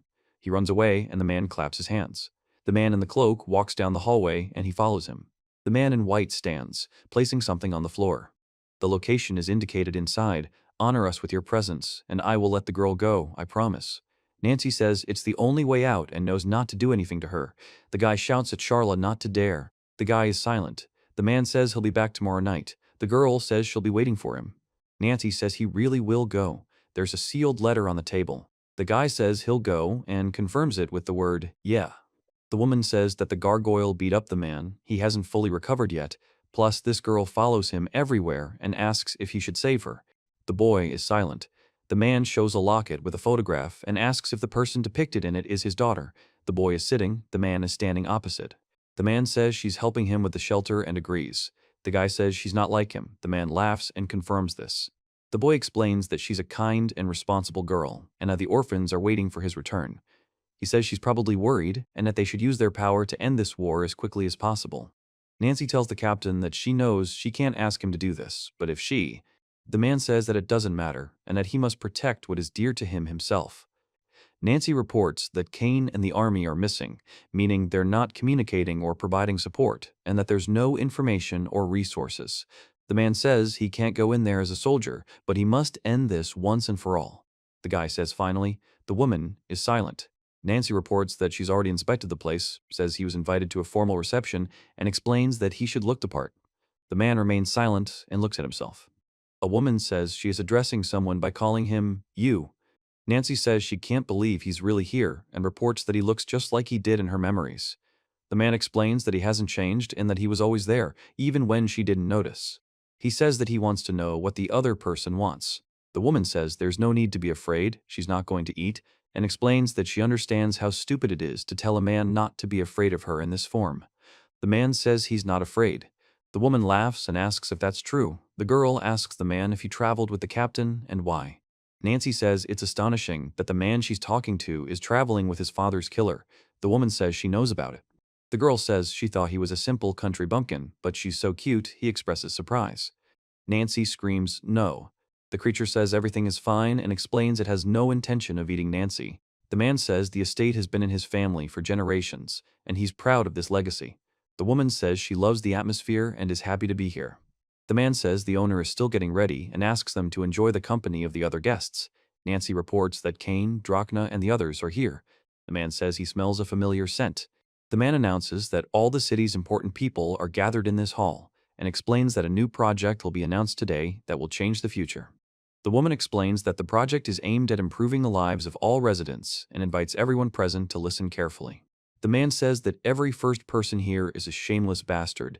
The man explains that from the outside it looks like a rich man's party. The man looks ahead. The man asks why he can't remember the person he's talking to and clarifies whether he's one of Mr. Kane's beneficiaries. The guy replies, "Ha." The man says he can't afford to lose his job and asks to be left alone. The guy explains he doesn't mean any harm and asks to be left alone. Nancy says they're still in the same town, but it's a completely different world. The man asks Hank. He tells Charlie that she's okay and asks if she hurt herself. Charlie asks him to wait and explains that it's the dress and starts to explain something but can't finish the sentence. Nancy says Hank isn't that shabby. Hank replies that Lisa was the one who got him. Hank explains that mature women are completely different and that these curves, he says they won't worry about it. The man says he has a surprisingly good figure. The girl screams. Nancy says he scared the crap out of her and demands he stop, and the man apologizes. Nancy says her back hurts. The guy says he can't afford to lose. The man thanks her and says that the ladies and gentlemen have gathered this night to congratulate the star of a new journey for them all. The man says this, addressing the assembled group. The man reports that 5 years have passed since their defeat, and the peace is in his honor, and that they have restored some of their old glory, enough for small groups like theirs. The boy says that this war was truly tragic. The woman explains that it undermined their economy. Nancy reports the taxes. The crowd shouts that it's time to take back what's rightfully theirs. The men say they shouldn't have stopped the war, they should have continued it, and that those who stopped were simply afraid of the problems they created. The guy says that something strange is happening and expresses surprise. The guy says he wants to know what Kane is up to. Kane says that thanks to everyone's help, their preparations are complete. A man says it's fog. A woman asks what it is. A group of people in evening wear notice the fog and express surprise. The man says they have something. The man confirms it with the word, definitely. The men react to the appearance of the huge creature. A man says he's never seen them this close, and another man says it's not made. The man says he can't afford to lose. The man explains that if he loses, his life will be worth less than that of an ordinary person. A man screams. A man and a woman watch the scene. The man reports that his body is being torn apart. The man explains that this isn't just a beast, but something that shouldn't have been born into this world. The woman explains that this creature is the result of an experiment that got out of control and is now threatening everyone around it. The man explains that they need to find a way to stop this monster immediately, otherwise the consequences will be catastrophic. The monster tells them he no longer needs them. The man bids them farewell, calling them stupid pigs. The man explains that the monsters they see aren't just creatures, but the embodiment of their fears and desires.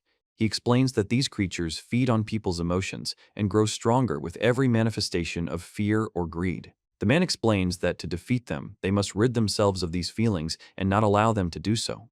In the top panel, the man announces that this isn't just a blow but something much stronger, and explains that it will destroy everything around it. In the middle panel, the man explains that this isn't just a fight, but a battle with a monster, and warns of its power. In the bottom panel, the man says the consequences will be catastrophic and warns everyone. The boy says something, then asks in horror what the other one did. The man in the hat explains that those who lose their humanity do so of their own free will and asks if they can be stopped. The boy warns the man in the hat not to tell him that he forgot their oath. The man in the hat says that eventually they will cease to be human and recalls Elaine's words, explaining that this is why she asked for help in killing them before that happened and that she only said this before she died. The man confirms that this was Elaine's path to redemption and the lawsuit. Nancy says that they alone gave the mob the right to throw stones at them and asks if the man saw the mob's selfishness. The man says that they haven't lost their humanity and that they were treated cruelly. He says that as long as they live, they've maintained their humanity, living by the desires of their hearts and minds, and for this purpose, they'll use any means necessary to remove obstacles from their path. The man with the hat tells Hank that he wants to continue this war. Hank reacts with surprise. The man in the hat says that the new era calls upon the man's strength and invites him to join. The man refuses. The man in the hat explains that he foresaw the man's stubbornness and, in this case, Nancy says the thread is coming out of the dress. He shouts to Charlie and Hank, Charlie says she'll pick them up. Nancy says that everything that is expensive is on this terribly boring evening. The man shouts, "Stop." A man reports that the monster chasing him can't catch up. The man shouts that he's not going to give up. The man smiles and explains that he's ready to fight. Nancy says it's impossible because the bullet hit her. The man says the bullet isn't fatal and explains that she shouldn't die. The man tells Hank to remember the feeling of mangled flesh, the suffocating smell of warm blood, and a sound of breaking bones. Hank grits his teeth and says this. The man tells Hank to remember his time at the front as the Beast, when no one could even hope to stop him, and orders Hank to reveal his true form. Hank responds questioningly. The man shouts to break Gleitnir's bonds. A powerful explosion occurs on the roof of a building. Nancy says what it was. The girl asks what it was. The top panel depicts a wolf's open mouth. The middle panel shows a clenched fist about to strike. The bottom panel depicts the powerful explosion from the blow. The man laughs and tells Hank that the Beastmaster stands before him. Nancy says the beast will never be tamed by the likes of them, and the girl adds the same. The boy tells her that there is nothing in this world but emptiness and death, and that he cannot let her die. He says that he does not want to die, and the boy explains that he will fight to protect her. Nancy says there was once a civil war between the North and the South, but despite the shedding of rivers of blood, nothing that was promised came to pass. No victory, no progress, no prosperity. The man explains that now, people are suffering from hunger. Justice has been rejected. They are God. The boy says that they, the incarnate ones, will remain with those who strive for equality, and the soldiers who yearn to restore the justice lost in the war. He then explains that they stand on the threshold of a new world that will extend far beyond the North and South, and that they will rise. The voice calls to make this place the cradle of a free nation, of a new patrie, and shouts, "Hooray!" The man says he needs to lay down his sorrows, revenge for fallen comrades, and the reason for losing his family compensation for lost pride. The man explains that former soldiers who were treated like trash, southern aborigines, and city dwellers dissatisfied with poverty, declared, with a weak base of operations as their base, they quickly took control of neighboring territories. The Patriot government says it was nursing its war wounds and did not want to waste energy on a direct confrontation with the rebels, instead strengthening key positions and preparing for an all-out war. It is reported that the negotiations for the map of the patrician continent took only a few months. Calm but not peace. The footsteps of war are heard ever closer. A man takes a step. A man stands in front of a capsule with a person inside. Nancy says she sees it. The man calls her Elaine. He says that the new world she tried to kill will soon become a reality.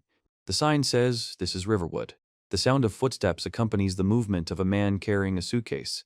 The woman says, "Oh my God," and says Nancy is back. He tells Shally that everyone was so worried about her when she left the village and asks if she has any plans. Shally says she just came for a spell and confirms that a year has already passed. The man sighs with relief and says that's how it is. Nancy reports that a year has passed since that night in the white church. She explains that the dress Arachne made for her saved her life. He says he still doesn't know what it is for, that the incarnate Kahai who came out that night disappeared without a trace. Nancy says that no one lives here anymore, and that it is the same old house they all once lived in, but now it is in ruins. He reports that John William Bancroft died in 1861. He says that he was a famous explorer and went missing during an expedition. Nancy says she's home and turns to her father. He says that, "Father." The man says he's killed the dragon and can now leave in peace. Nancy says she can't believe the dragon is dead and asks how that's possible. The guy says that if he can't find her, he will die. Nancy says she met Hank. He says the day she lost her life here seems so far away, like a dream. She explains that everything seems so far away, like a dream. The boy says he can't die because he's not human. Nancy explains that he can't die because he's not human. The men report that they did not have much, lived in a shelter, but were happy. Nancy says there are 6 people living in this house, and explains that they are all members of the same family. The man explains that everyone gathers around the table to eat. The man says the torment is ending and they need to think of something, but there's no money. The man explains not to worry, they'll manage. He listens silently. A man in uniform states that they would like to discuss the test results with John William Bancroft and asks if he is Mr. John William Bancroft. The man explains that World War I began in 1914 and that all the great powers fought in it, divided into 2 camps, the Entente and the Triple Alliance. The man explains that the war lasted 4 years, claimed millions of lives, and changed the course of. The bearded man says John should just leave the children to them. John says he's certain he'll only use his power for the greater good. Nancy tells her dad. The man explains that the government promised to help the orphanage if he goes in exchange for it, and if he serves well at the front, he'll be given a reward and that they'll be able to enjoy their piece of bread. The guy says he wants you to wait for him, Shally. On the day he left, the man thought he had lost him forever and that soon everything would return to normal. The boy tells Shally that he wants to know when his dad will come back. The girl remains silent. Nancy says to pray for his life together. The girl says that they need to pray for his life. He says that one day he will return, and then everyone will live happily. The man expresses bewilderment. Nancy explains that the dragon is a creature of legend and myth, and that its appearance evokes both fear and awe. She explains that the dragon possesses immense power and wisdom, and that its appearance can change the course of events. He reports that her father has returned. In his soul, he was the same as before, and she thought that happy days had come again. Nancy reports that later. The dragon lets out a loud roar. Nancy says, "Dad." The man says, "Father." The man says the mountain trail scares him at night. He tells her all she wants is to get out of here. The man reports that it smells like rotten meat and asks what the foul odor is. The man expresses confusion. The man says it's you and can't believe it. Lisa says Shally will pay tribute to her father. Shally confirms that this is indeed the case and thanks him for making this journey so meaningful for her. Lisa reports that they, too, have come close. The boy says there's no place for the weak in this world. Men in uniform stand silently behind him. The man asks if she is the daughter of a villager, and the woman says yes.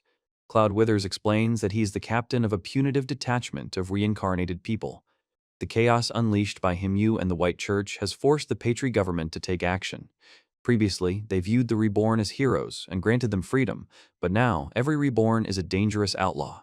The boy explains that the Deathblow, the Punisher. The man says that one of the reincarnated was here, returning to the village as a hero, and says that it seems that this Miss Bancroft is his daughter. Nancy reports that they don't have information on the location of each reincarnated individual, and it's not entirely clear what their connection to this reincarnated individual is. The man explains that it doesn't matter what the beast is. The punitive squad's duty is to put an end to it, and says, "That's all." Nancy remains silent. He says, "Thank you for coming, sir," and tells them they're about to go crazy. The man explains that after Shala's father died, they thought they could finally live in peace, but they think there's still one beast left. The man says that if that is the case, he expects the utmost possible cooperation from his interlocutor, and the interlocutor replies, "Of course, sir." Nancy says they don't have much information about him and says they need to find out what he is. The guy asks if the girl will return to the village. The guy says there's no need to accompany them during the operation. The girl says this. Nancy says there's no place for her in this village. The man explains that he heard Nancy went on a trip with Chief Hank Henry. He asks if Nancy knows anything about the chief's current situation, as he was marked as a target after the white ceremony incident. He says he can't go on like this anymore because it's too hard. The man says he's tired too, but he can't give up now. Nancy says she'll heat up some tea and asks where the guy got it. The guy explains he's out and doesn't want to relax at a time like this, and Nancy thanks him. The man asks if the guy is okay and says he can't join the tea party because of it, the guy. He says it's so delicious and calls Lisa by name. Lisa says it's her cup. The man explains that the title is just decoration. The man explains that he's not a major, despite his young age, and asks if that's true. The guy says that major is a big title, but it's... Nancy says he's from an amazing family and asks if he recognizes the face. The man explains that he recognizes it outside of his current position. The guy says that he must complete the task assigned to him. He believes that his sense of duty is genuine, and this applies to every member of his squad. A woman tells Cloud that he has a brother who became a reborn. Lieutenant Lisa Renicus informs him it's personal and orders him to watch his language. The man says he's terribly sorry. Nancy explains that they're in the same situation and therefore can't allow it to exist. The guy says he's going on a patrol of the area and asks them to be vigilant, to which the man agrees. The girl asks him if she's given up on Hank, and he explains that she's still too young to be serious about the major, which makes him even more appealing. Nancy says Lisa means Hank doesn't know where she is, and Hank says he doesn't. He says he might be captured and killed, and asks if that's okay, since they say Hank is their target. The woman explains that he'll be fine, and it's impossible for them to take him out so easily. The woman adds that she won't let them kill him at all. Nancy says she can't believe it happened. She explains that it was unexpected and that everything will change now. He tells Lisa that she smells something strange.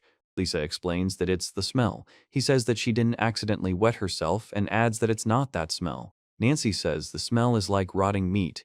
Nancy expresses surprise. The man screams. A guy reports what happened. A woman and a guy approach a man sitting on the ground. A man, a woman, and a guy stand in front of a huge dragon in the forest. Nancy says it's the father. The man says it's the father. The boy reports that it's a beast and orders the first squad to act. The man makes a thumping sound as he jumps. A man with a torch stands before the beast's open mouth.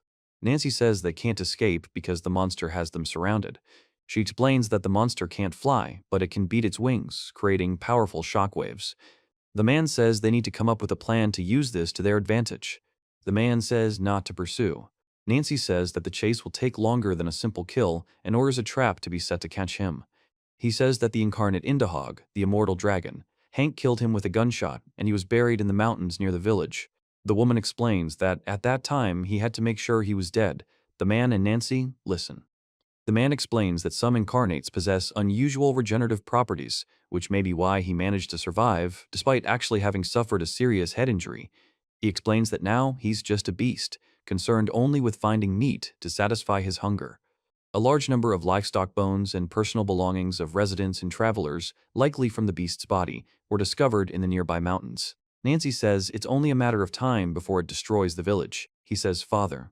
The woman explains that when they heard the reports, they already suspected it was him, even before arriving in this village. Nancy explains what it is. The man explains that it's cartridges. He says these are deicide rounds, the same ones Hank used. She explains that these rounds were extracted from Hank's body, their composition was analyzed, and analogs were created that are far from the originals, but are effective if they penetrate deep enough into the incarnate. Nancy says that if Charlie is going to go with them, she should take these bullets with her. The boy says that if they lose more cattle, it will be bad.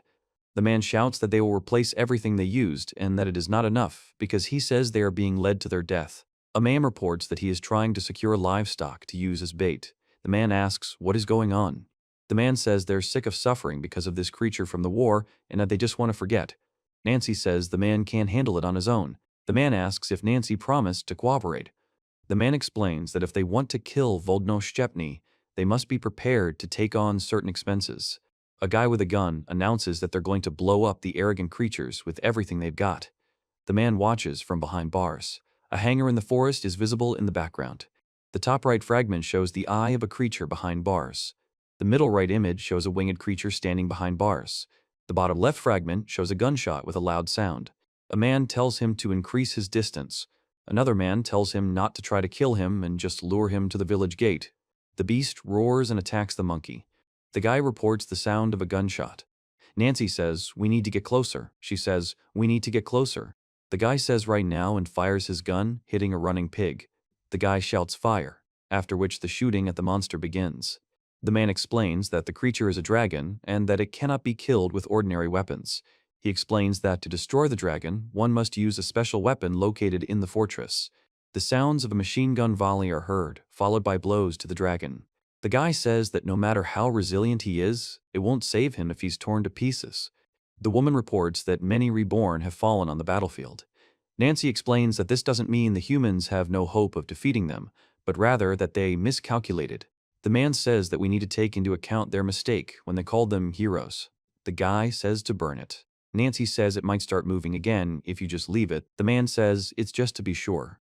He reports that the fire is growing. She explains that the fire is spreading quickly and shows how it is engulfing the area. The image shows a close-up of an open mouth with sharp teeth from which steam or smoke is emitted. Nancy says yes and how. The man reports that he can still move. A man says they want to eat him and them. Another man says no, he's going for the village. The man explains they need to hurry and do something. He says this. The man says he doesn't understand why Shami came back and why she brought her father here. The guy says Nancy is the daughter of a murderer.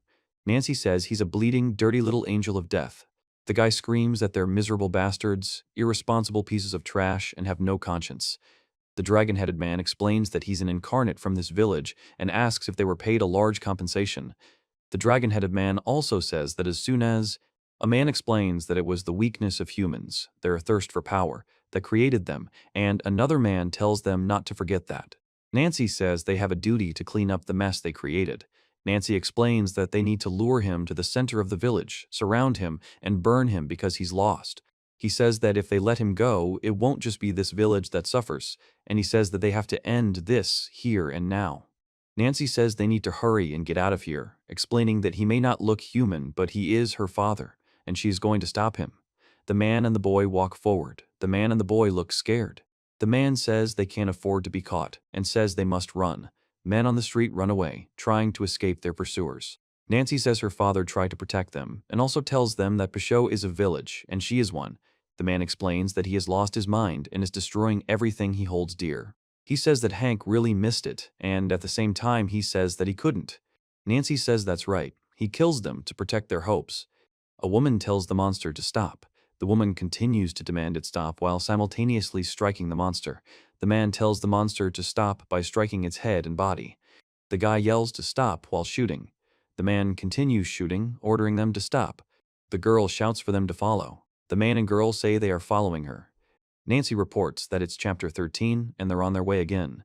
Nancy reports the monster staggering and falling. Nancy reports the sound of a thud. The top right corner depicts a huge monster. Below is a close-up of the monster's eye, which makes a sound. The bottom right corner depicts a powerful explosion with a sush sound, and the left corner depicts a dripping liquid with a drip-drip sound. Nancy says that this isn't just any monster, but something she's never seen before, and that it's unlike anything she's ever encountered. Nancy then takes aim at the monster and announces that she's going to shoot to stop it. He shoots at the dragon. He looks at the dragon's paw. The dragon's paw approaches him. He stands in front of the dragon's eye. Nancy says he stopped. He says, "Father." She touches her head with her hand, which begins to crumble into pieces. Nancy says that if they can't destroy this monster, everyone will die, explaining that it feeds on fear and hatred. The man says they must unite and use their powers to defeat the enemy, explaining that this is the only way to save the village. He says that this time she will not give up. Nancy says there's nothing in this world that money can't buy. A man announces that the body needs to be taken to the morgue and explains that it needs to be covered. Another man helps cover the body. Nancy sits against the wall, covered with a blanket. Two men report that a body was found in the mountains and explain that it belongs to a missing person.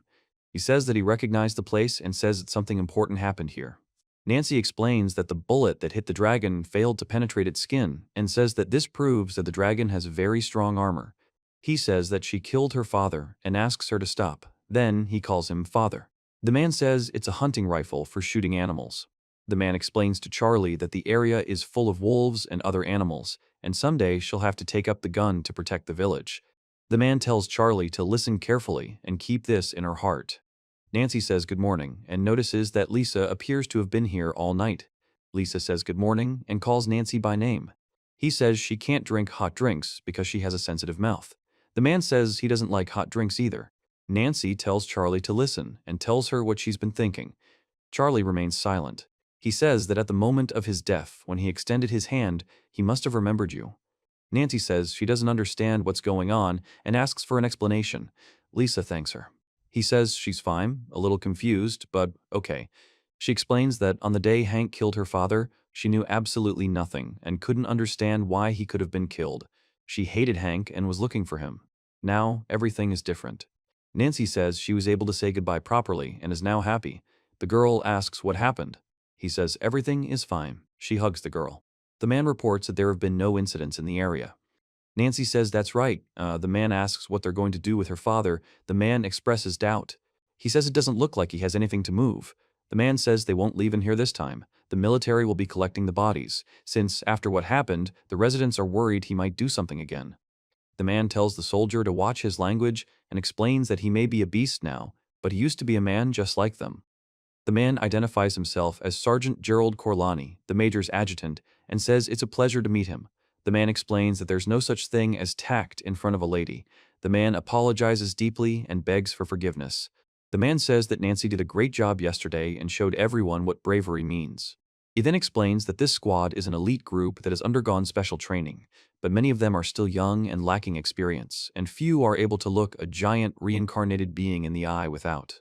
He says that in this detachment, there are many such people who call the White Church home, and whose settlements were saved by the reborn. The man says they're all here for the same purpose, just like Nancy. Nancy replies, well, the man tells Charlie to take the money and accept it as a token of his gratitude. The man and the boy are walking down the street, and the man explains this to Charlie. The man and the boy pass a woman with a gun who looks at them. The man says they didn't do much for him, but were always grateful for what he did. The man says he's in pain, and Nancy says she brought medicine. The man explains that the medicine will help him get better. The man says he can't afford to lose it because then he'll die. Nancy thanks them and says the village should find a better use for them.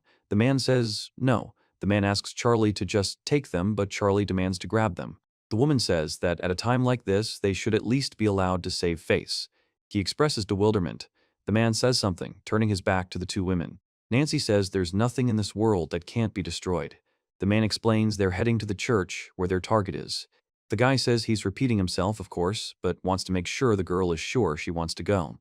The man explains that under normal circumstances, allowing a civilian to travel with soldiers is unacceptable. He remains silent. Two soldiers ask the major if he's still worried about this and suggest they could recruit some hottie into the squad. Nancy says she'll take it upon herself and asks them not to panic, and the major explains that, frankly, it's a burden. The woman says that a squad full of single men really needs a beautiful woman like herself, for example. The man says they're acting according to the situation, and the woman explains that the Bureau of Investigation could use a few rules. Second Lieutenant Lisa says things aren't so smooth with them. Nancy says she wants to see Hank again. The man and woman listen silently. The man makes an sound. He says she has something she would like to discuss with him in person. The man informs Sergeant Major Hank Henrietta that they have received reports that he has been spotted with other reincarnated in the north, and offers to join them in a reincarnated extermination squad, adding that she will likely be relocating with him soon. Nancy. The man says he's asking the captain to forgive him and makes a sound of labored breathing. The man says he's so hungry and asks what else he could do. He then says he fulfilled the vow they made and repeats, "No, no." Nancy says she doesn't want to die and screams, "No." Then a loud thud is heard. In the top panel, a man reports hearing growling and rustling sounds. The lower panels show large eyes and a mouth with sharp teeth, with no text. The boy makes intermittent sounds, expressing pain or effort. The man makes similar sounds. The man makes intermittent sounds. The man makes intermittent sounds. Screams and sounds of struggle are heard. A man screams and lets out a battle cry. The scene is reported to be taking place in northern Patria, the capital of New Fort. Several people stand by the window in the room, watching the scene. The man reports that the punitive squad is doing quite well, and the boy explains that, apparently, they've already sorted out the situation in the Rivulet Forest. The man says, that's how it is. The man on the right explains that they will first eliminate every reincarnated person in the north from the rebel army that declared war, and the traitors are much harder to capture if they are too sympathetic. The man on the left explains that this will be a major purge, and in accordance with the continuation, the man reports that the punitive detachment continues its mission and says that as many animals as possible need to be killed before the war begins. A man reports that he was a little surprised that Lord Claude was appointed captain of the squad. Another man explains that he believes the other man has heard the name Cain Mudhouse, who renounced his prestigious family and became a reborn, now the leader of the rebels. The boy explains that one brother turned into a demon and raised a flag of rebellion against his country, and now his younger brother must kill him, expressing regret about this. The man says that's understandable, meaning he's a great person to lead others. The man explains that President Richard Withers is a terrible man. The guy tells Cloud to try to do his duty. The guy tells that in this city there is a place where you can see rare birds, and explains that only locals go there. Nancy says that they live in an era where they love music and emphasizes this again. He says that Atlantis didn't perish catastrophically, but simply sank into the depths of the ocean. She reports that she has long since sunk into oblivion but still doesn't resemble that era. He explains that she is agitated. The woman explains that she cannot allow herself to be weak, because it is not in her nature, and says that she will always fight for her dreams. Nancy says she had an audience on the glittering stage, who were delighted, listening, applauding, and praising her. The woman says that no matter how sad they came, they always left smiling after her performance. The man says they can't afford to lose this contract, and the woman explains they need to make every effort to keep it. The man explains that the situation is difficult, but there is hope for success. The man says his pride is the place that was his home. Nancy says she's glad he came. He reports that people were bustling about as if someone was constantly chasing them, and then the war came.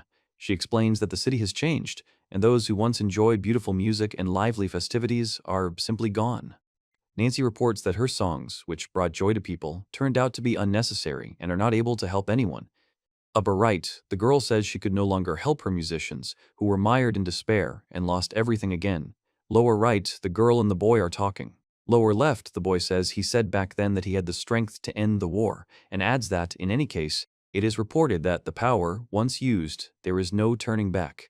Nancy says she hated that era, which had no place for music, but decided to take part in the war despite this. The men shoot at a huge monster advancing on them, and one of them screams in horror as he watches.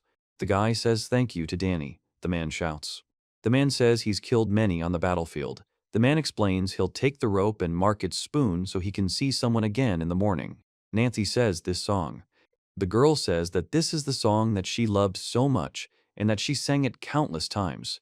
A man says he's asking what's going on. A man and a guy are walking along the pier and the man says, "Top top." A man reports that they want our boats and supplies for 2 days tonight so that the military transports can come in. Another man explains that they weren't trying to hide anything. Nancy says that these damn politicians want to start a war again, even though it hasn't even been 10 years since the last one. The man explains that they are terrified of the uprising and says that I heard the defectors killing everyone in sight, warning that they are not to be trifled with because they are the nation's heroes. Then the man explains that their children are finally old enough to study and start working, and a loud noise is heard on the pole. The man says there's no point in isolating himself now, and Nancy says the song is depressing. The man says that when tomorrow comes, it seems exactly as terrible as it is, and that it would be better if tomorrow never came at all. A woman sings a song, calling for the rope to be lifted and the boat to be raised, explaining that the song brings back memories and inviting them to sing together until the early hours of the morning. A man in a hat reports that the girl who sang the song has disappeared under the waves, and another man confirms this. A man explains that he can't breathe. A man reports that he is being choked. The man in the top hat says she's back and offers to take a look. The man in the hat says he knew it and that it's hers. The man says he can't take it anymore and is about to leave. The man explains he doesn't want to suffer anymore and asks not to disturb him. The man says he's tired and wants to rest, then lies down on the ground next to the dog. The guy reports that it looks like they're too late, but the tip about the beast being spotted was correct. Nancy explains that it's definitely her, a reincarnated siren, who uses her enchanting singing to lull enemies and then kill them, and adds, the man tells the squad to report immediately and deploy them to the city immediately, but he says they shouldn't involve the townspeople in this, authorizing them to engage in combat only if they encounter defectors. The man in glasses reports to the sir. The woman asks if everything will be all right with them, and the man. Nancy says it looks like they're just sleeping. The man says they're exhausted and asks when that happened. He says it sounds like a song. The man asks him to wait and what that sound is. The guy breathes heavily. The guy says he's there. Nancy explains that she is a being who cannot die and that she has no intention of harming anyone. The man says he came here to find out the truth and asks her to tell him everything she knows. The woman says it's impressive and asks if he's still conscious even after hearing her song. The man explains that consciousness is slipping away and everything is foggy. Nancy says she calls her Siren. Nancy says that's what she's always been called. Nancy explains that they're about to start a new war. A guy shoots a gun. A man with wings flaps them. The sounds of gunfire accompany the action. The boy expresses surprise. The man explains that it's not just a song, and that's it. Claude says this with surprise. The woman screams Claude's name as he falls to the ground. The woman says her song touches the deepest corners of the human soul and says resistance is futile. The man says resistance is impossible. The guy says there is so much malice in his gaze and then explains that anyone who hears him sings falls asleep with a peaceful face. Nancy says she can't believe it happened. He says that the interlocutor has such sad and fierce eyes and also reports that the eyes have seen terrible things. Nancy explains that she sings only about what the townspeople dream of and asks why the girl does this, warning that if she doesn't stop, everyone will die of exhaustion. The girl says that she must understand that she is with the military and explains that the conflict between those who recognize victory. He says that even he must have had such thoughts and that he clung to any opportunity to avoid this pain. The man explains that it is not unusual to not want to know suffering and that they wished that such a tomorrow would never come. He reports that war brings suffering to everyone. Nancy is silent. The woman says that you can tell everything from Nancy's eyes. The woman explains that her song touches the heart and brings everyone who hears it to a realm of carefree slumber, and now she uses her voice to bring everyone to, thank you. He says he can't die here and screams, no. The girl with long hair explains that she's sleeping for him, asking him not to be afraid and to go to the world of peace with everyone else. She says there are no praising crowds or applause, and this scene is for her alone. The girl. Nancy says she absolutely doesn't want to hear singing. The man explains that he doesn't want to hear her sing. The man says he is not interested in the song at all. Nancy reports that he's down. The man with the sword says he's not going to give up. The man with the sword fires. The woman screams at Danny and asks him to protect her. He reports that the arrow hit the target. The guy explains that it was a special armor-piercing bullet against the partitioned ones. It doesn't contain poison, but it will burn right through the flesh. The guy says this is what he did and asks for forgiveness. The man explains that a squad will arrive soon and they can pursue as soon as the squad is here, but the guy says, wait. Nancy remains silent. The boy says he's worried. Nancy explains she's ready for a fight and has her gun behind her back. He tells her that reincarnations had to sacrifice something in everything, and she was in despair. She explains that, having become reincarnated, she too had to abandon all her hopes. He says he must tell her what a terrible mistake she made. The woman says that this body is, as always, helpless. The man says that the divine can be found in him. Nancy says the scene is pretty pathetic. The woman says it is. The woman says that she performed here. He stands opposite the woman. Nancy says that if she can't find a way to stop this, everyone will die. She explains that she must find a solution as soon as possible. He says that when she was living on the streets, she had nothing and was like a stray cat, but someone found her, discovered her talent, and showed her how special her voice was. She explains that this person taught her to create her own world on stage. The voice tells him that no one will listen to his damned voice and explains that with his pathetic body he can't even stand. Nancy watches with wide eyes. The woman asks, what about the man, and offers to listen to her sing. A man says he can't believe what's happening. Another man says it's impossible. A third man explains they have to be careful, and a fourth man says the situation is getting out of control. Nancy reveals that she is the daughter of a reincarnated soldier, John William Bancroft.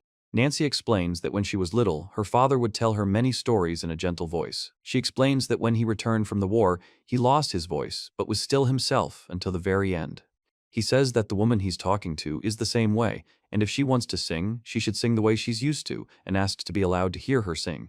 The woman asks to be allowed to hear her sing. The man enters the room.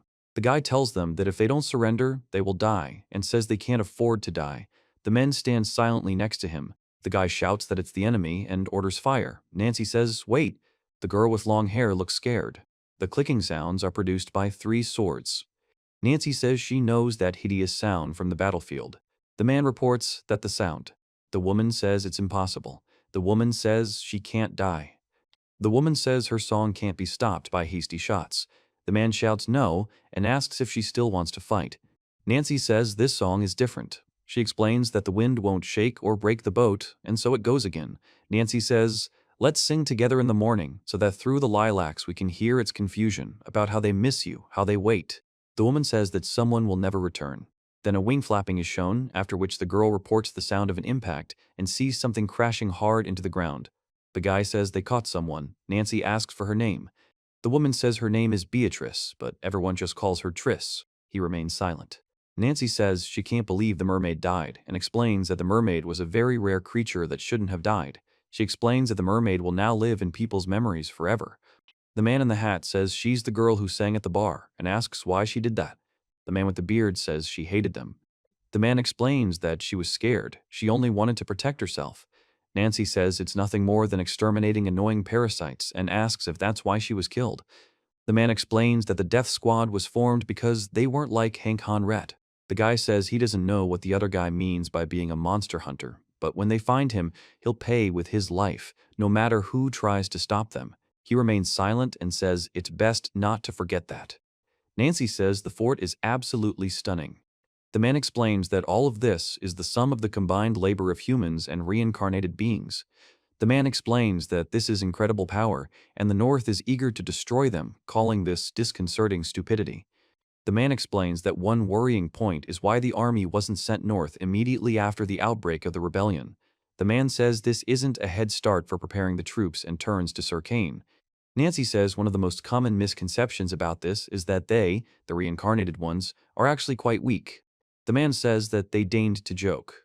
The man laughs and says that no matter how powerful their strength, if their numbers are only a handful, they are nothing against an army of 100,000, and that is the true reason the world is completely empty. Then the man explains that a fateful moment is about to arrive. The man says he can't afford to die here and starts running through the snow. There is a body curled up on the ground with dust rising around it. Nancy looks surprised. The boy struggles to hold on. The man extends his hand and calls the boy Captain.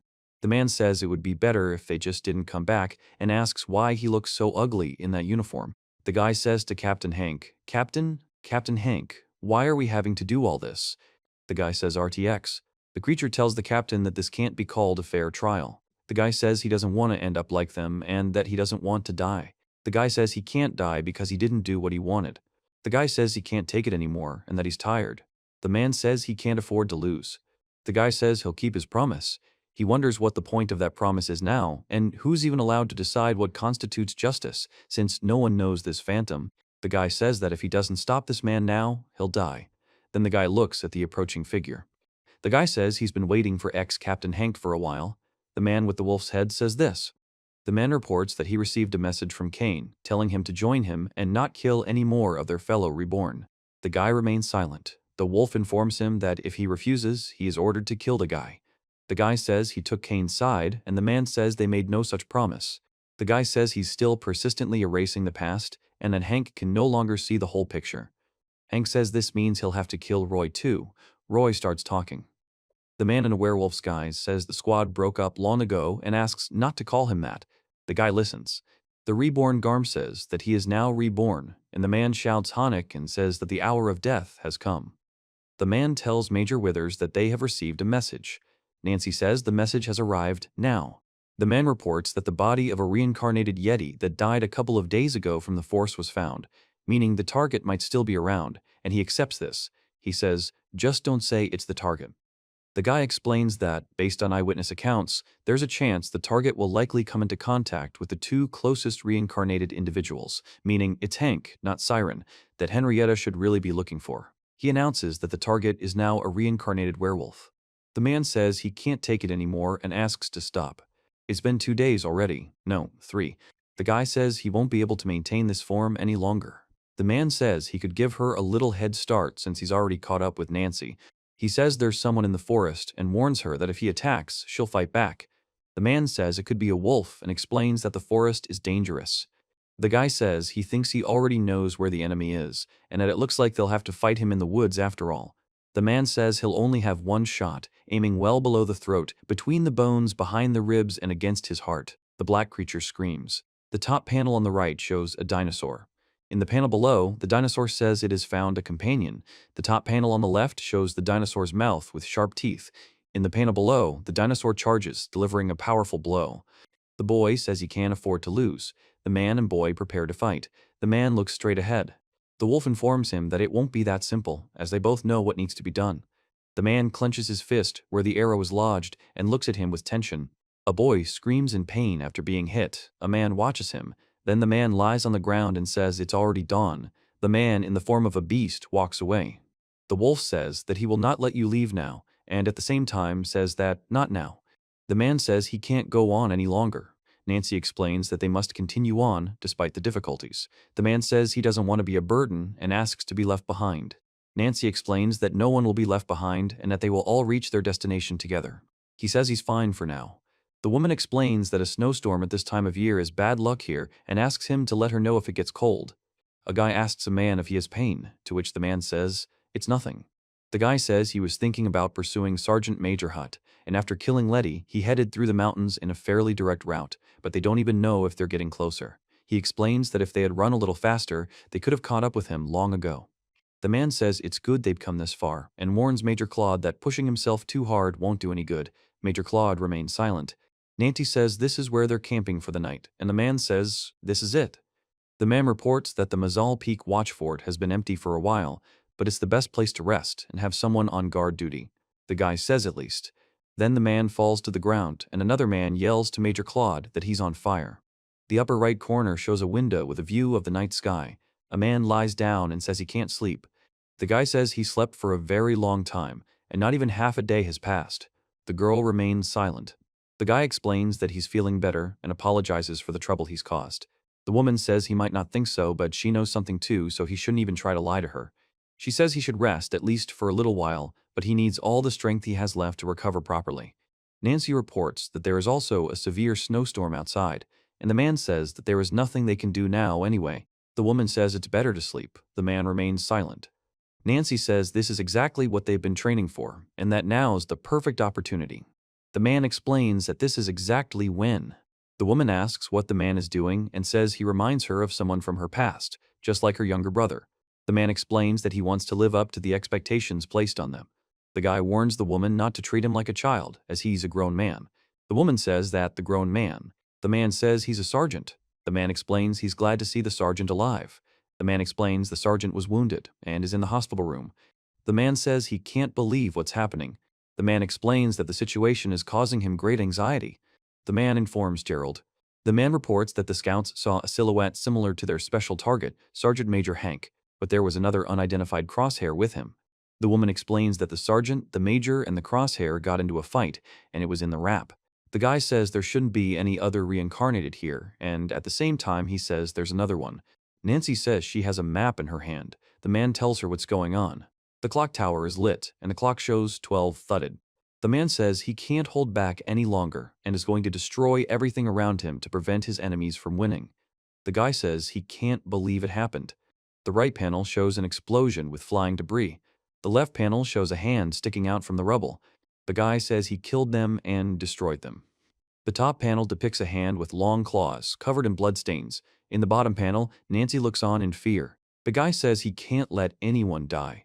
The guy says he can die because he doesn't want to die. The guy reports that the bleeding has stopped. Then he says that even that isn't enough to kill him. The man looks up. The guy says he's close, very close, and that he can't act thoughtlessly. He also asks why he didn't kill him and why he ran away when dawn broke.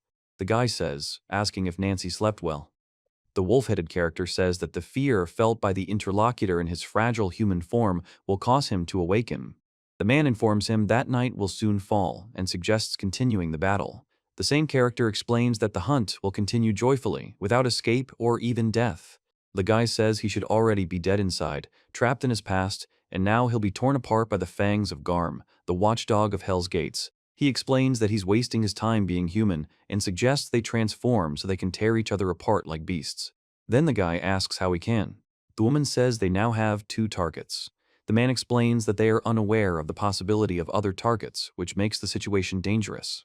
The guy reveals that Staff Sergeant Hank Henriette is the man they're after and says they can't miss him.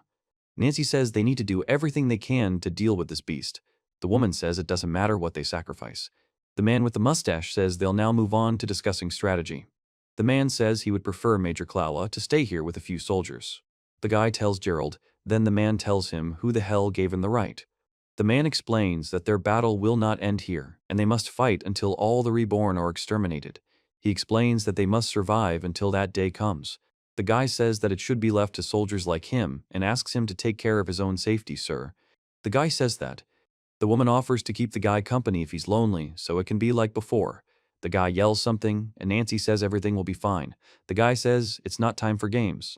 The guy says he's the only one playing here. He's silent. The man says that if he can't handle one woman, then how can he help here, and says that he should have realized this himself by now. The man asks if Nancy is really going alone. Nancy says she will.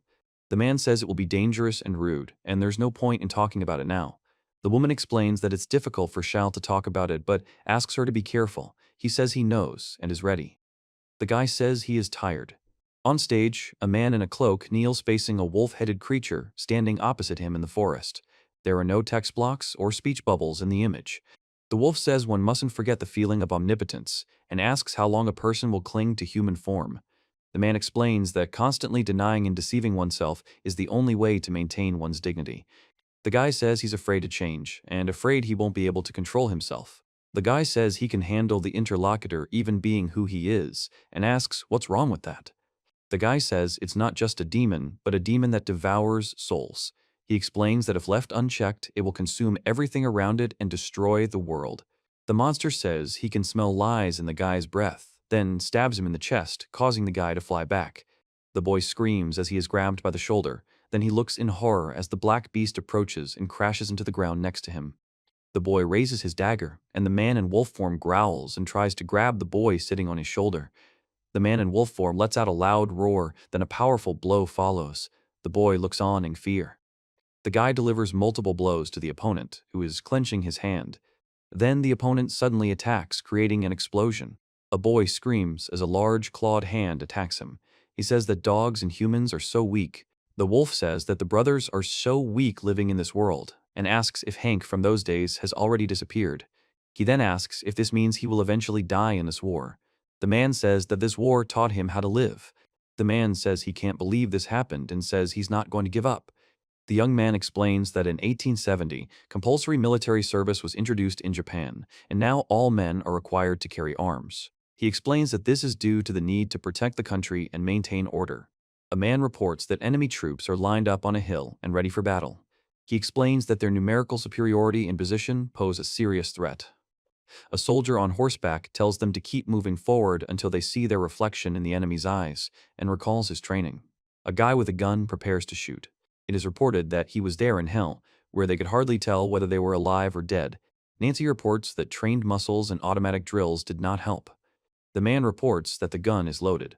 The man says that whether their bullets hit the target depends only on luck. The guy shouts fire. First, a man yells "Wawa" and "Whoosh," then another man shoots at the robot, and a third man calls out for a reload and orders the robot to move forward and keep firing. The top panel shows an intense firefight.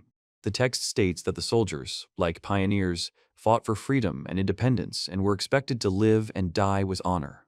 On the field lie many fallen soldiers with weapons in their hands.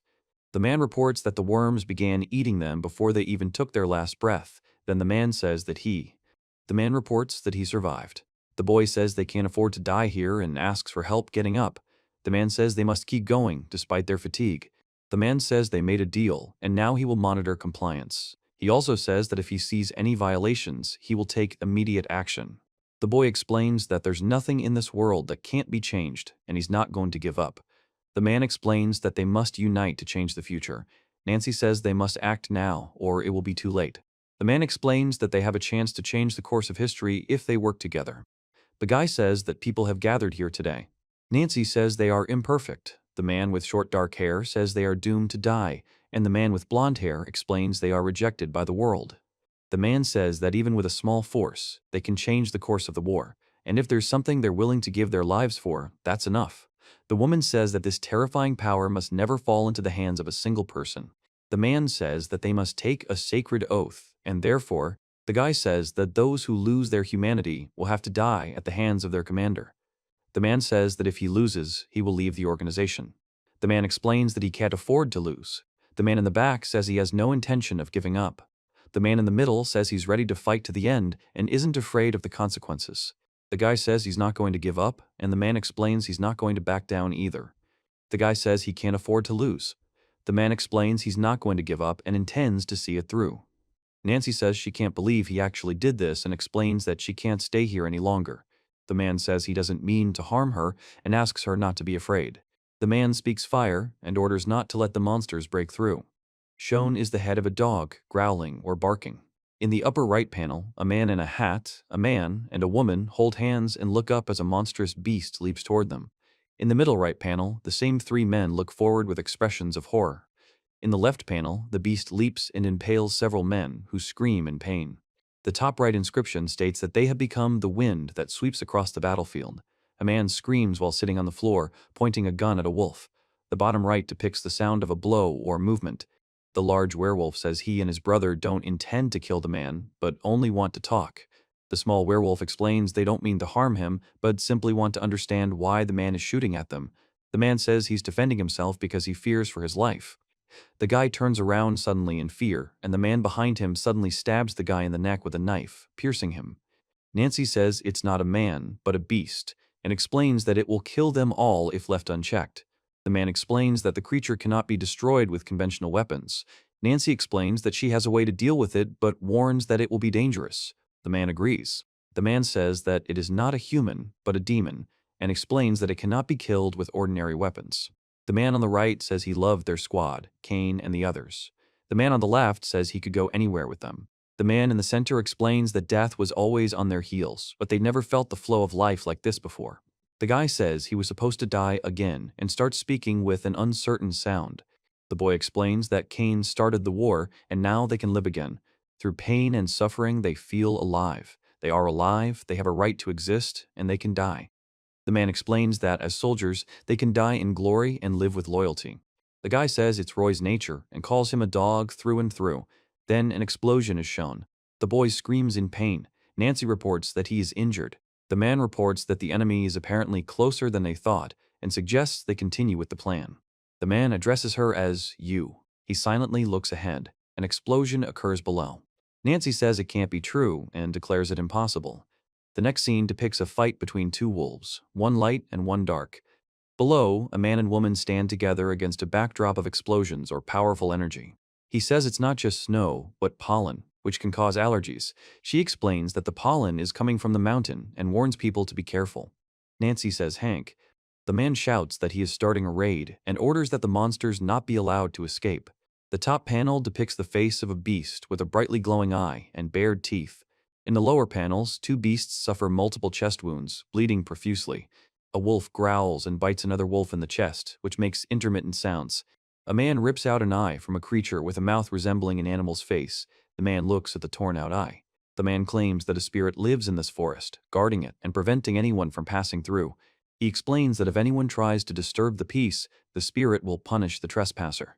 The man says it's terrible, then says that he's seeing a battle between reincarnated beings called gods of war, and explains that he's interested in watching them. A man reports that everyone is in position, and another man says that's excellent. The man explains that when they're both wounded to the point of exhaustion, they need to begin the attack. The man in uniform says that's exactly right. Nancy stares ahead silently. The black wolf makes a staccato sound. The white wolf grabs the black wolf in a headlock. The black wolf is thrown back sharply. The white wolf looks on in surprise. The white wolf is thrown back by the explosion. The boy delivers a powerful blow to the fanged creature. The creature tries to bite the boy, but he blocks its mouth with his hand. The boy sinks his claws into the creature's body. The beast growls and roars. Then there's an explosion. The man delivers a powerful blow, causing a shockwave. The boy is breathing heavily, making sounds of fatigue. The man and boy are at the bottom of a large ravine. The monster says this is the end. The guy tells Hank to join in. Hank remains silent. The man says that the war is over. No matter what form Roy is in, they still achieved their goal, and there is no point in fighting now. The man says the battle isn't over as long as he's alive, and the fight continues within him. He'll fight to the very end, because they've given themselves to the war to the last drop. The man explains that if he doesn't fight, then they're just pathetic dogs. The dog says it's a shame, he thought that time would return. The man says he can't save them and orders them to get out. In the top panel, the creature is hit in the shoulder. In the bottom panel, the creature stares wide-eyed. The guy says it can't be that they were people, and apparently their scent overpowered the blood. The creature screams out of the way. The creature turns sharply and prepares to pounce. The boy thinks the creature has jumped into the ravine and is escaping his clutches. The man asks Nancy if they will follow him, and Nancy answers affirmatively. The man tells them to continue the attack and orders fire, and the creature lets out a loud scream. The image contains no text or speech from the characters, only a landscape with a mountain gorge and a starry sky. A cliff face with cracks and ledges is shown. Drops fall into the water, creating circles on its surface. The guy says it's useless. The voice tells that when the sun rises, its power will run out and explains that here it is. Elaine says he did what he could for their promise and asks if it's true. The guy yells, "Hank," Nancy says. "No, Elaine, hold on." Nancy can't believe the dying vision and laughs. The man says, "I." The guy expresses strong surprise. The man says, "What?"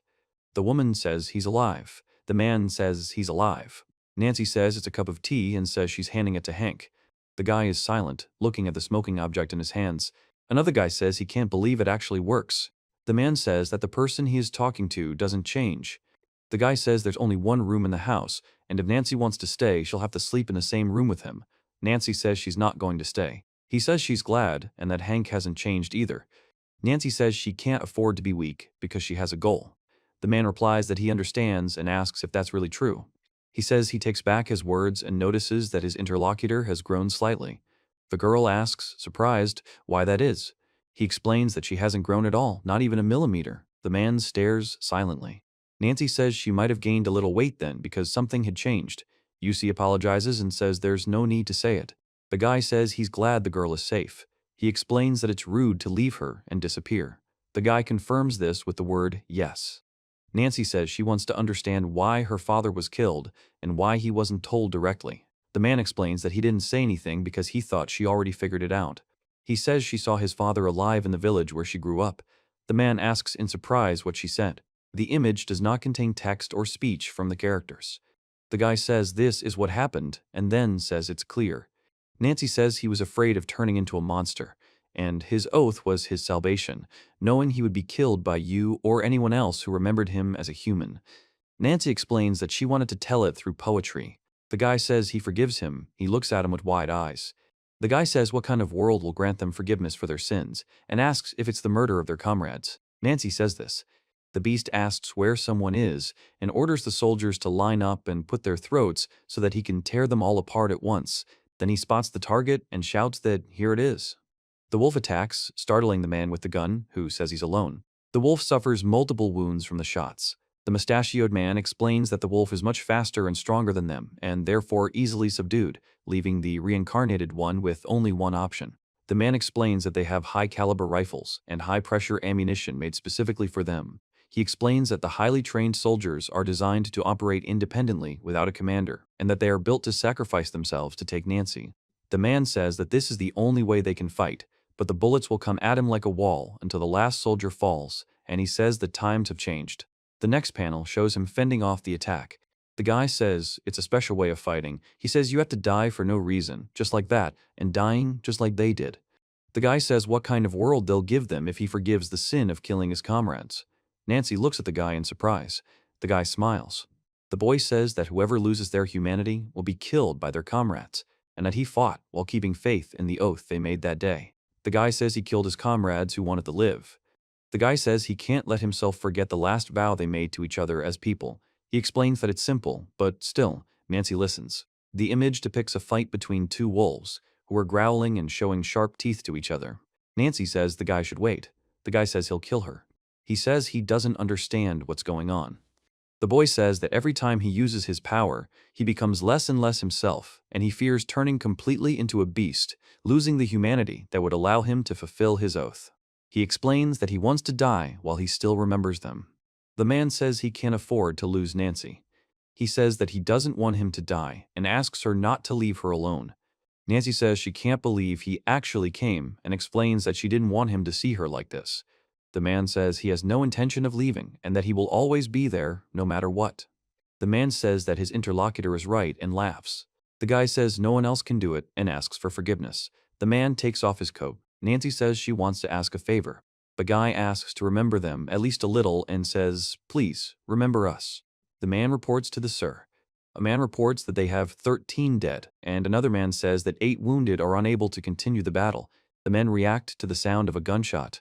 The wolf breathes heavily. The beast growls and sinks to the ground. The man says it's now 9 and reports a sound like a sigh. The man says he thinks they have no choice. He says he must have taken a lot of damage and explains that the incarnation really isn't that easy to take down. The beast asks where the commander is and says that regardless of the troops' discipline, if he kills their leader, he will be executed. The beast notices something ahead. A man is hiding behind a tree holding a weapon. The man says it's right there in plain sight and says he's so stupid. The man laughs and says it's not bad for a bunch of people, but once he crushes Nancy, it'll all be over. The man screams in horror that it was him. The guy says he knew he was coming for him and that she thinks everything will suddenly be okay if she just kills him, the commander. The guy says that this time they'll be firing from all sides and asks if the beast will survive. The beast explains that then they'll get it too, and that's the commander's responsibility in the field. The guy says that everything is going according to plan. The beast has fallen right into their trap, and as soon as they start. The man states that he cannot afford to lose and explains that if he loses, his life will end. A man states that he cannot die and explains that his body does not obey the laws of nature. The monster growls and says it would like to take the man with it. The man, frightened, says that all this is not enough to kill it. The wolf cries out Gerald's name, and the man says it with fear. Gerald and Nancy run to the flames. He fires a 3-barreled shotgun at a wolf-like creature standing in front of her. A man and another man watch from a distance. The guy says it's the devil, the woman says the same, and the man explains it's the devil. Nancy sighs. Nancy says that it's true. There's no point in rushing them like that anymore. The man and the boy step back. He says he heard things weren't going well and couldn't just stand by and apologize. The man asks the major what he's doing there. The guy tells the man to never try that tactic again. The guy explains that it's hard to fight a battle without sacrifice, but if you sacrifice yourself, you're no better than the Incarnates, and humans don't fight that way. The man says it's true. A man says there is nothing more shameful than an old soldier who wants to die. Nancy says she can't understand why he did it and explains that she can't forgive him. He says that if killing comrades is truly a sin that cannot be forgiven, then what kind of peace will they gain if they are forgiven for the sin? She asks if he will kill her and says that only death can give him salvation. Perhaps then Hank. Nancy says that this is truly what he needs now and asks if he's seeking forgiveness and death. She tells him that he truly is seeking what he needs now. Nancy then calls Hank. The man says he retreated immediately, but it was the right move. The wounds are deep and he is losing too much blood. The wolf says he'll have to avoid pursuit for now, but it's not too late to search. The man tells Hank he knew he was alive, or should tell him he's not dead. The guy says he doesn't look very good himself and that they could probably kill each other. The man laughs. The boy tells him he's really trying, and is trying to buy time with this chatter until night falls. The creature explains that it's pointless to take the form of a beast, as the boy is so spineless that he can't defeat the incarnate one even with his own strength, and asks if he doesn't know that. The boy says he will do whatever it takes to fulfill the oath he made that day. A nearby message states that those who lose their humanity will be killed by their comrades. The boy explains that they haven't lost their humanity. The wolf says they don't crave death and warns them not to drag others into their delusions. The wolf explains that he has somewhere to go and a future, and orders the boy to leave, calling him the past. The man says it's all right, he's done enough, and that's pretty good for one person. He explains that he's right and that he's the past, and calls himself a pathetic creature trapped in the old days. Nancy says she'll take the man she's talking to with her one last time and asks him to burn her. The next panel shows Nancy standing in the water with a gun, a man in a cloak next to her. Then a close-up of Nancy's gaze is shown. He fires at the monster, which lets out a loud roar and takes several hits. A man stands next to him and watches as she aims and fires further, causing an explosion where she hits. The guy says, "Shawl?" Nancy asks him to please live. The guy tells you to live, but he tells you to fight this battle to the end. Nancy says that if Hank becomes a beast, she will kill him. She begins to explain this with the words, "and if, then." He says he will do it for him as a human being. The man listens in surprise. Nancy says that's her promise and urges Hank to go and do his job. She explains that for the sake of the animals, who have no hope of forgiveness or salvation, they must be eliminated as humans. The guy laughs and says that's understandable and asks what he's saying. He explains that's exactly what she wanted, for someone to say that they would mourn. The guy calls her by name and says, "Shawl." The monster says Hank is clinging to that girl. Hank explains that she doesn't know what happened and asks her not to drag anyone else into it. A boy jumps at a wolf with his arms outstretched. The boy looks forward with a determined expression. The wolf leaps forward with its mouth open and claws outstretched. Nancy says that if they don't kill him now, he'll kill them all. The man panics and screams that they can't shoot because it's a girl. A boy strikes the creature, then smiles. Then the boy and girl attack the creature together. The boy plunges his hand into the creature's chest, making a noise. In the next shot, the boy clutches his hand, bleeding. A man presses a ring with a needle, making a loud sound, after which a powerful explosion occurs next to him. The top panel, from right to right, depicts a wolf-like monster with a punctured chest from which blood spurts. The middle panel shows a close-up of the monster's frightened eye. In the lower left panel, a man and a girl stand in a snowy forest next to the defeated monster. In the lower right panel, Nancy says she knew it. The guy says that's exactly who he is. The guy says that a pathetic person is one who can only feel alive in battle and is trapped in the past days. The boy tells Roy that he has become just like him. Roy says that this is true and calls the boy you and me. The voice says that this is truly shameful and says that the three of them will never rush onto the battlefield together again. The guy says he was a light that shone on the battlefield.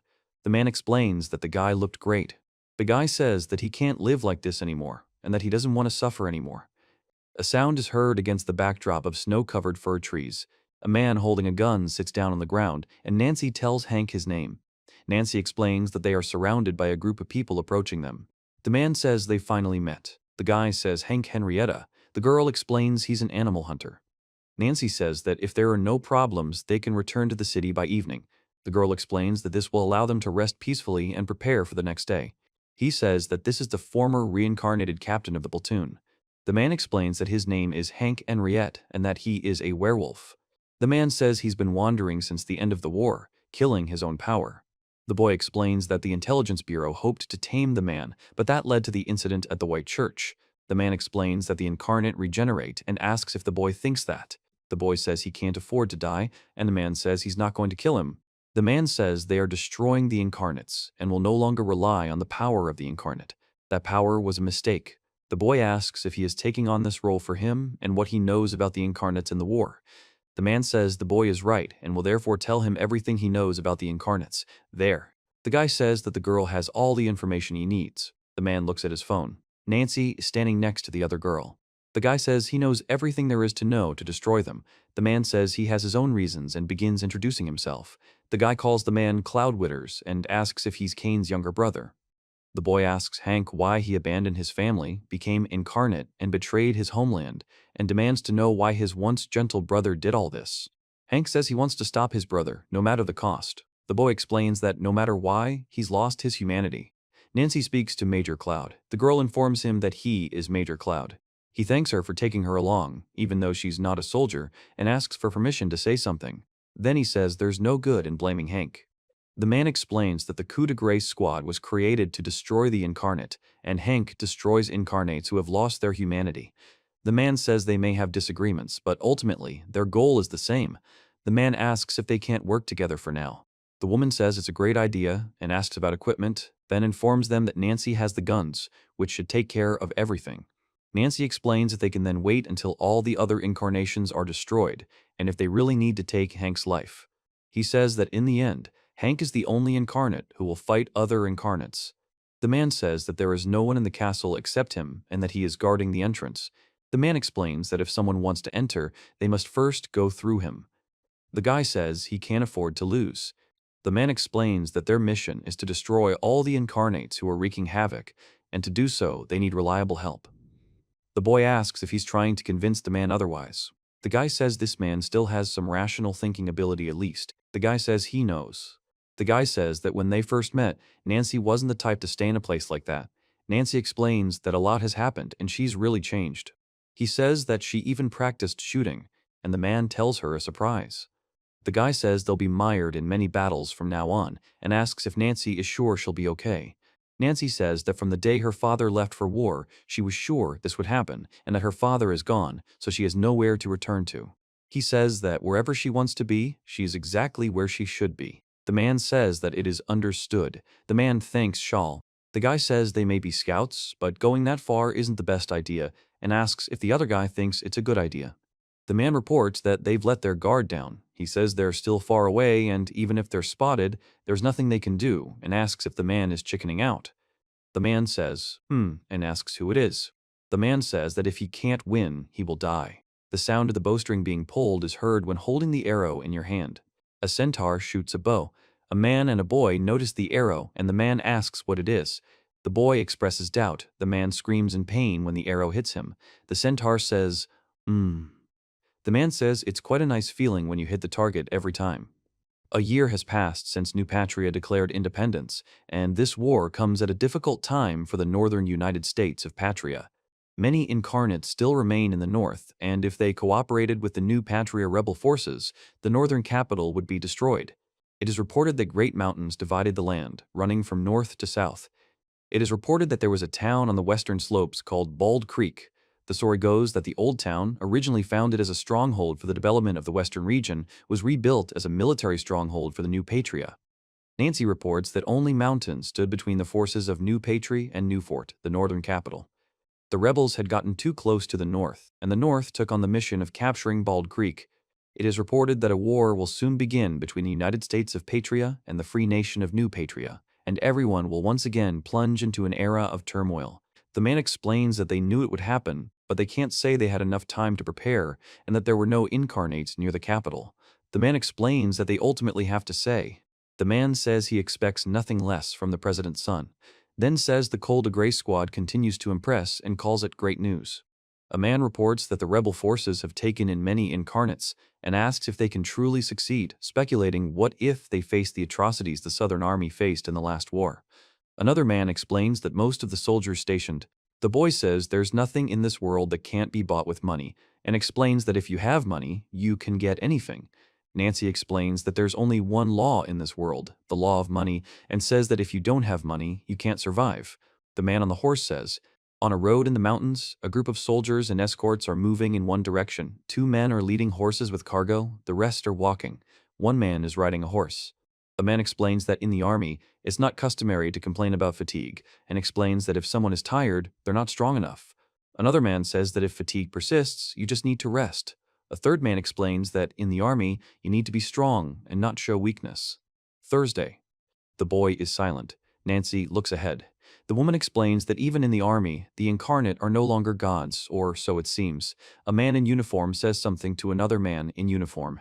The woman says this unit is particularly difficult, and maybe it really is too absurd. The man stares ahead silently. The boy informs Major Cloud that new orders have arrived directly from the president. The man reports that there are incarnates there, and that the army is completely at a loss, unsure how to help them. The young man says he knows about the preparations for the mission to capture the fort, but the change of plans and the march to Bald Creek surprise him. The guy on the horse says they are heading west towards Bald Creek and asks for attention, and also says that they need to be there before the main forces and the Incarnates. This is their new target. The guy reports on his behavior on the battlefield. The man remains silent. The hooded guy says the location doesn't matter, and they'll just fight like they always do. He also says they're human too. Nancy explains there will be human soldiers in the fortress, and they might have to fight them too, since they're trained to fight Incarnates. The man reports that it's not certain, but Kane Madhouse, the leader of the rebel forces, has been spotted at Bald Creek Fortress. The man explains that if this is true, it's a golden opportunity for them, and they can't pass it up. Nancy announces that she can't afford to make a mistake this time. The man on the centaur leaves through the fortress gates. The man says that this is a good place to hide, but you can't stay here for long. He explains that if the enemy notices the fire, they'll come here immediately. The man says you need to move quickly to avoid getting trapped. A man reports that an orange has fallen. The guy asks how it went. The girl says it went great. Top right, the man reports that they were barely equipped even for scouting. The main force is still some distance away, perhaps trying to gauge their strength, still in the warm-up phase, so to speak, and may soon come to attack them. Top left, the man says that this is indeed. The man says it's better than the tedium of peacetime and thanks his interlocutor. He then reports that they still haven't heard from Garm and may never hear from him again. The centaur explains that their captain was in his way after all, and that it was the former captain. The man says they're so impatient. The guy takes a step. The guy announces that this year the academy will have only 10 graduates, explaining that this is the lowest number in its history. The man explains that last year there were 30 graduates, and the year before, 50. The guy asks if it bothers him. The man says it's his coat. The guy explains that this will avoid unnecessary misunderstandings and that, in his opinion, Nancy doesn't need any trouble either, and Nancy says that they already stand out enough. The man lies down, covering his face with his hand. The boy says he can't afford to lose this battle because it would mean the end for him. The man explains that he came here to fight to the end and won't back down. The man says he didn't think they'd make it all the way here. The man explains they've heard rumors of the other man's prowess. The man places his hand on his belt. The guy on the right says he's the president's son. The man next to him asks if he knows, and another man asks who it is. The guy on the left replies that he's the leader of the Mercy Shot Incarnate Extermination Squad, a grim reaper who seeks out and kills divine souls. The guy says that even with this hand, he still desires the return of the incarnate and asks to look at himself.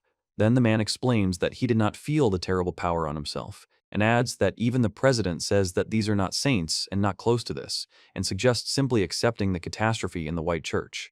The guy says he doesn't want to be part of this chaotic war. The man says he knows, and Nancy explains she knows too, but down below, the guy says, "Welcome to the Northern Front." The man reports that despite the fact that most of their men and materiel were diverted to defend the capital, the burden proved too much for his aged shoulders, and they couldn't even properly begin the battle. The man explains that he is Colonel Martin Wall and is worthy of the honor of planning the attack on Bald Creek. The man says he doesn't look much different from them and expresses doubt. The young man says he has undergone intensive training to fight the Incarnates and also has actual combat experience. The man says that this is encouraging and explains that it means they are not the same after all. The man reports that they should have noticed by now that they had suffered significant damage even before arriving at the fortress. The reconnaissance party they sent out was all but wiped out, and it was only a small reconnaissance party, killed at range beyond rifle fire. The man explains that to demolish the fort, artillery is needed at a certain point. But the people who try to place it will most likely be attacked by the Incarnate, so there is no choice. The guy says that there is no other option but to send them to destroy the Incarnate and asks.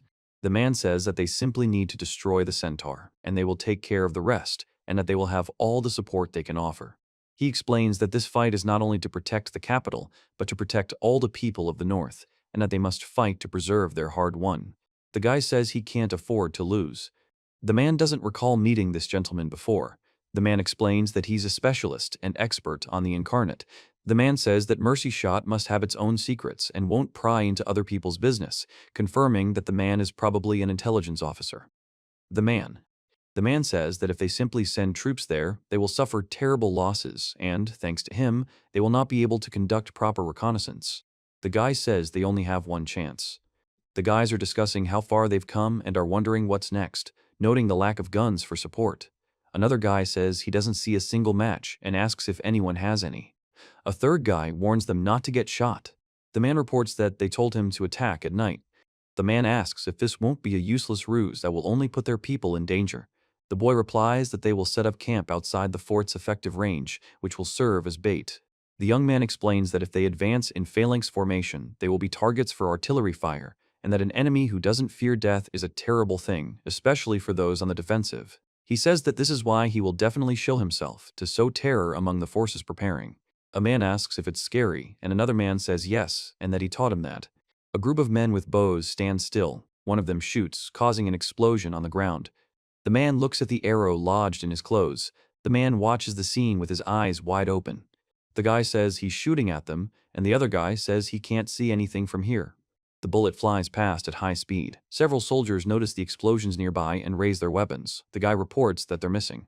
The guy on the right says the first hit was an accident. The guy in the center explains that even arrows can't hit targets in the dark, confirming this with the word true. The man says, "Damn," then he lets out a loud scream. The men with guns react tensely to the approaching sounds. One of them says he hears the sounds of cavalry. The other asks what it is. A guy says they're being attacked. Another guy says he's here. Three men notice something flying towards them. A wolf with bared teeth is surrounded by dark shadows. A man with long hair stands, and behind him appears a creature with pointy ears and a vicious expression. The wolf explains that the boy acts alone, stealthily attacking from the shadows and terrifying them with his powerful appearance, and says he is well trained. The boy dodges the wolf's attack. The man laughs and says the captain has indeed arrived, then reports that he sees the captain returning to him. He explains that he won't let the captain leave because there's someone who will be very happy to see him, adding that he only wants the captain's head. The man says he can't catch up in the forest. The man steps on the ground. The man looks at the running wolf. The wolf runs through the forest, and the man chases after it. The boy says he can't lose because his life depends on it. The man explains that if he loses, he'll die. The guy notices the steel wire and says it's a trap. A man falls to the ground, and a gunshot rings out. The man, in the form of a centaur, notices a group of armed women standing around him. The man says he went too far while they were chasing him and calls the woman a dear friend. A man screams in pain as arrows hit him. The man continues to scream. The man falls to the ground in the forest. The guy reports that the other one is as self-confident as ever and explains that he lacks any caution. The guy says this makes Nancy the perfect target for sneak attacks. A young man screams in horror as his horse is shot multiple times in the chest and begins to bleed. 3 consecutive shots then show the horse's wound gradually widening and bleeding profusely. The man explains that his self-confidence is quite appropriate. He feels that since the war his strength has been growing in leaps and bounds, and at the moment he may even be immortal. The guy asks if these are god-killer bullets. The man explains that as long as the guy doesn't plunge one deep into his flesh, he'll be fine. The man calls the guy captain and asks if he really wants to kill them. The guy stands still, and the man walks into the forest. The guy hopes there are more traps set for him and announces that he'll go now, then says he hopes this war is as fun as the last one. The man calls him captain. The guy asks if he escaped and explains that he's always had amazing endurance. Chapter title, Immortal Beast, Part 2. The man reports that the centaur's attacks have stopped since they arrived, and explains that something probably came to his mind because of their presence, or perhaps out of fear. The man says, "Ugh," and the guy explains that he's not one of those incarnate beings who knows what fear is. A man reports that the artillerymen are in position and have also managed to dig a few simple trenches, after which another man says that the Incarnate Extermination Squad is truly impressive. The young man thanks the man. A man asks if they can finally begin. The young man reports that everything is ready for the attack on the fortifications. Another man explains that they will first bombard the camp outside the fort with cannon fire, then the infantry will break in to suppress the enemy, and the artillery will advance to the approaches to the fort. The man says the only problem left is that Incarnate one, and asks what the centaur will do when the fort is attacked. The man looks. The man remains silent, lifting his cap. Another man reports that some soldiers are saying they've seen another incarnate among the soldiers, not a centaur, but something resembling a wolf. The man, with a surprised expression, remains silent. The man explains that it's not uncommon for people in the heat of battle to see things that don't exist, and he's certain these are nothing more than illusions created by the mind in the panic of battle. He then says that, after all, if there had been two of these beasts, they would have already been finished. The man says they will take this fortress. He may be a twitchy old fool, but this is his mission, and if anything stands in his way, he will do everything to destroy it.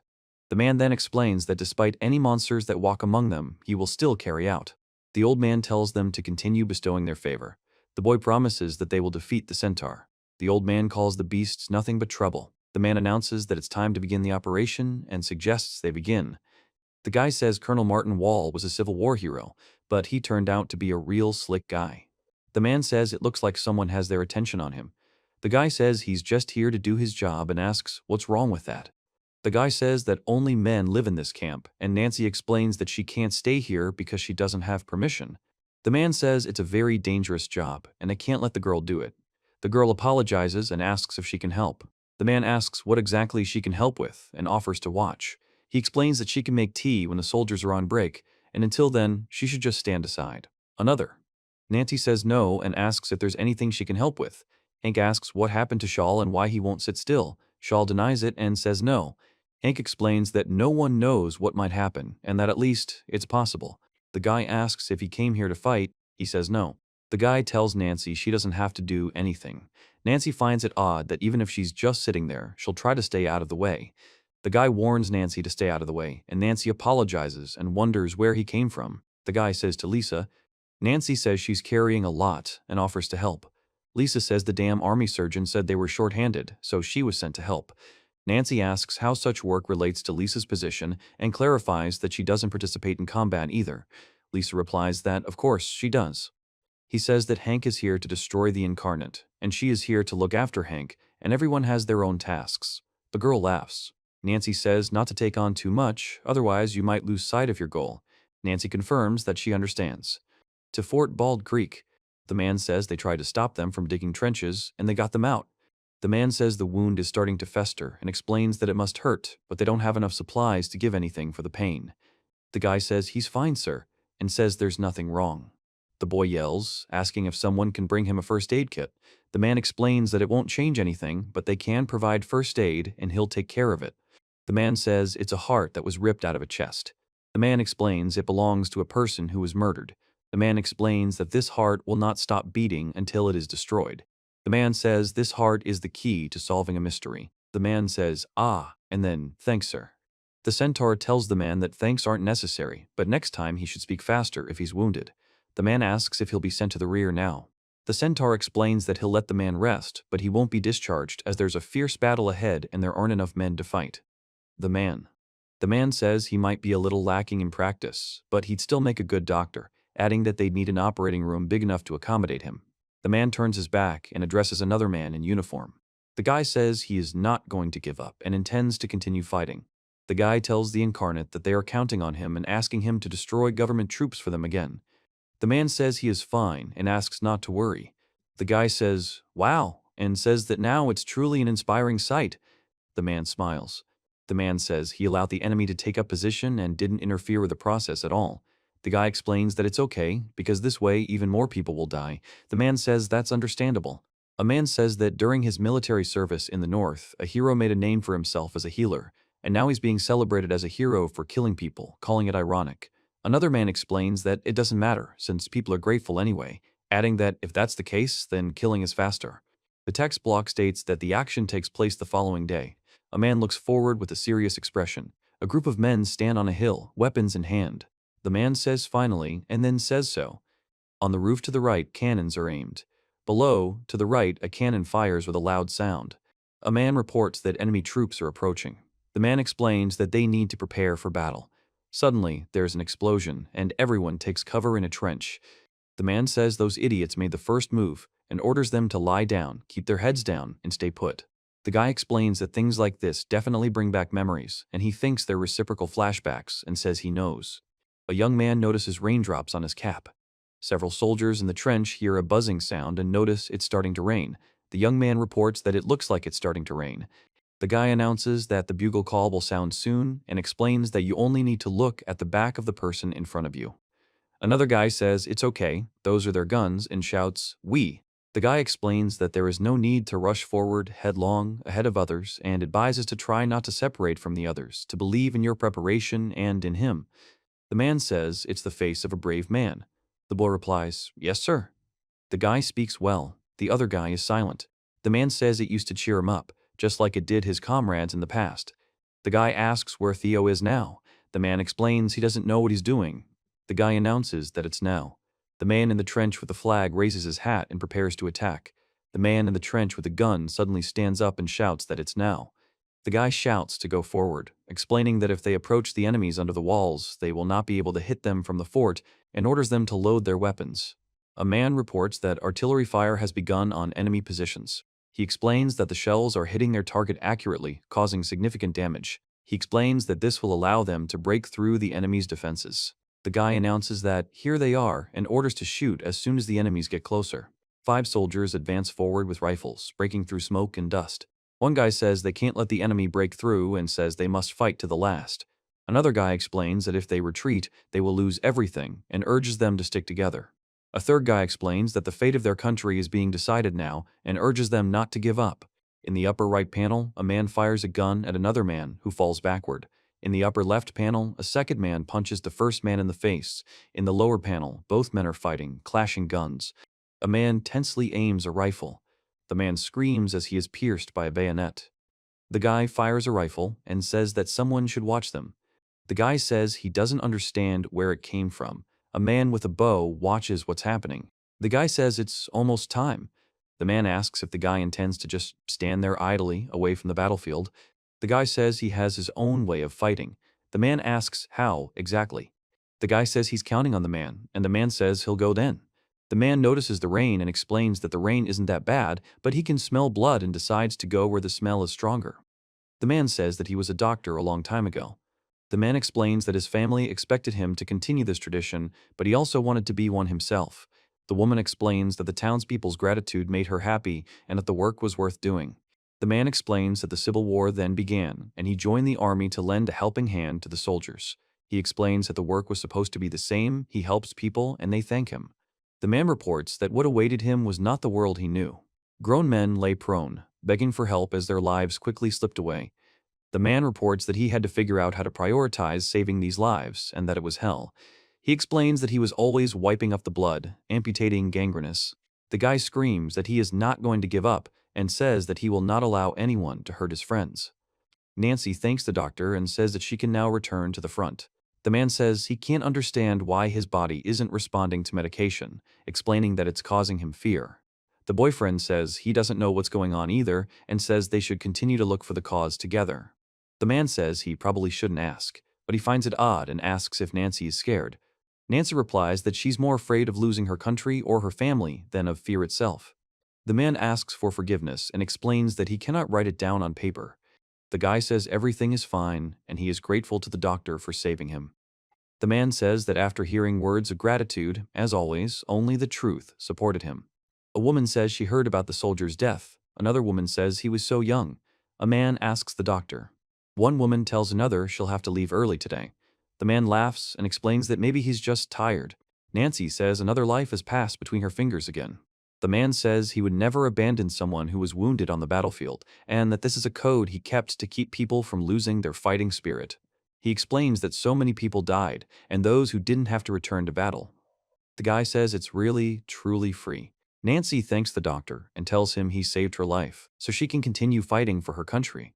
She explains that no matter what she does, no matter who she saves, no matter how many thanks she receives, her work means nothing, and she wonders if she saved the lives of those who will lose them tomorrow, and if she was. The woman says, "Oh," and the man says, "Good morning, doctor." The man says, "Good morning," and announces that it's time to face another day with all their might. He explains that his work was meaningless, he had no visible purpose, and the words of gratitude he deserved were genuine. The man says he's ready to do everything in his power. The guy announces that the time has come and draws his bowstring, preparing to release the arrow. The guy with the gun is breathing heavily. Two men scream in pain as they are pierced by spears. The guy with the gun says he's here. The soldiers cheer and announce that they've been waiting for the centaur. The man orders a retreat and says he'll cover them, but orders them to return to the trenches as planned. The centaur laughs and asks who's next, explaining that he'll start from the rear and one by one they'll get there. Two men scream and run toward a horseman with a spear. One man screams, the other says, "Oh!" The man is struck in the back and falls, while the other man keeps running. The man laughs and orders them to run and save their lives. He demands to hear screams of horror. A man says that a cavalry charge is a long time ago and asks how long he can remain in front of the trenches.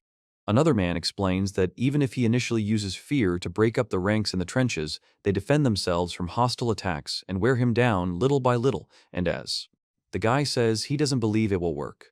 The man says he's prepared for this and asks not to worry, explaining it's just a guess.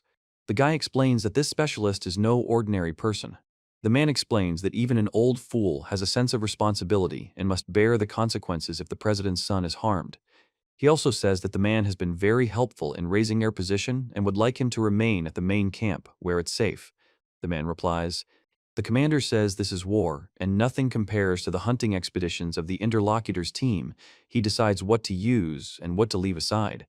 The man says that in the trenches they have nothing to fear from attack or arrow fire, and the boy says that hiding in a hole is like. The man announces that he is a rider from the detachment that was supposed to arrive here and explains that he arrived earlier than expected. The man explains that the rider is carrying an important message and that they need to be prepared for further instructions. A man says to hold a grenade. Then the man shoots the grenade, which explodes, and the man screams. The man explains that this was just reconnaissance, and if they had used real force, they would have destroyed everything around them. The man explains that now they know the enemy is capable of such things, and this gives him pause. The man looks forward with a tense expression. The guy says everything went well, and now it looks like a normal battlefield. The bottom panel shows a smoke-shrouded trench with bodies. The guy says he is trapped like a rat and expresses dissatisfaction with the situation. The guy says that if he can somehow stop him, then he notices blood on his hand and reacts to it. The guy says it's raining and the ground is scarred by explosions. The boy explains that he can't afford to lose because then he won't be able to go home. The man explains that he can't afford to lose because then he won't be able to go home. The man tells the captain that he's still alive and hasn't even escaped, and asks if the captain is helpless when the sun shines. The captain explains that this couldn't be avoided. They are embodied, and they can't live peacefully and wait for comfort. They are destined to endure the full horror of war and battle. The man says it's stupid. Miles Byron calls himself a centaur and says he thought the captain had a good sense of such things and that the captain accepted it without a doubt. The boy reports that he thought Miles wasn't that kind of person and that he said he became inspired to help people. The man says he had good indicators for becoming a reincarnated person, and his heart filled with delight when he learned this.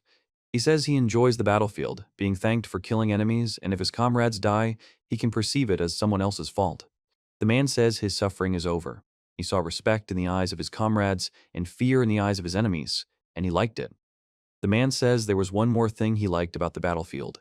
The man talks about the screams, the cries of the wounded begging for help, the cries of the dying. In the top panel, a man stands amidst destruction, screams echoing around him. The man with long hair laughs and says the man's mind is broken. Nancy says the man's mind is broken. The man says he's always been like this, and asks the other person if he thinks he became like this after becoming an incarnate, and also calls the other person broken.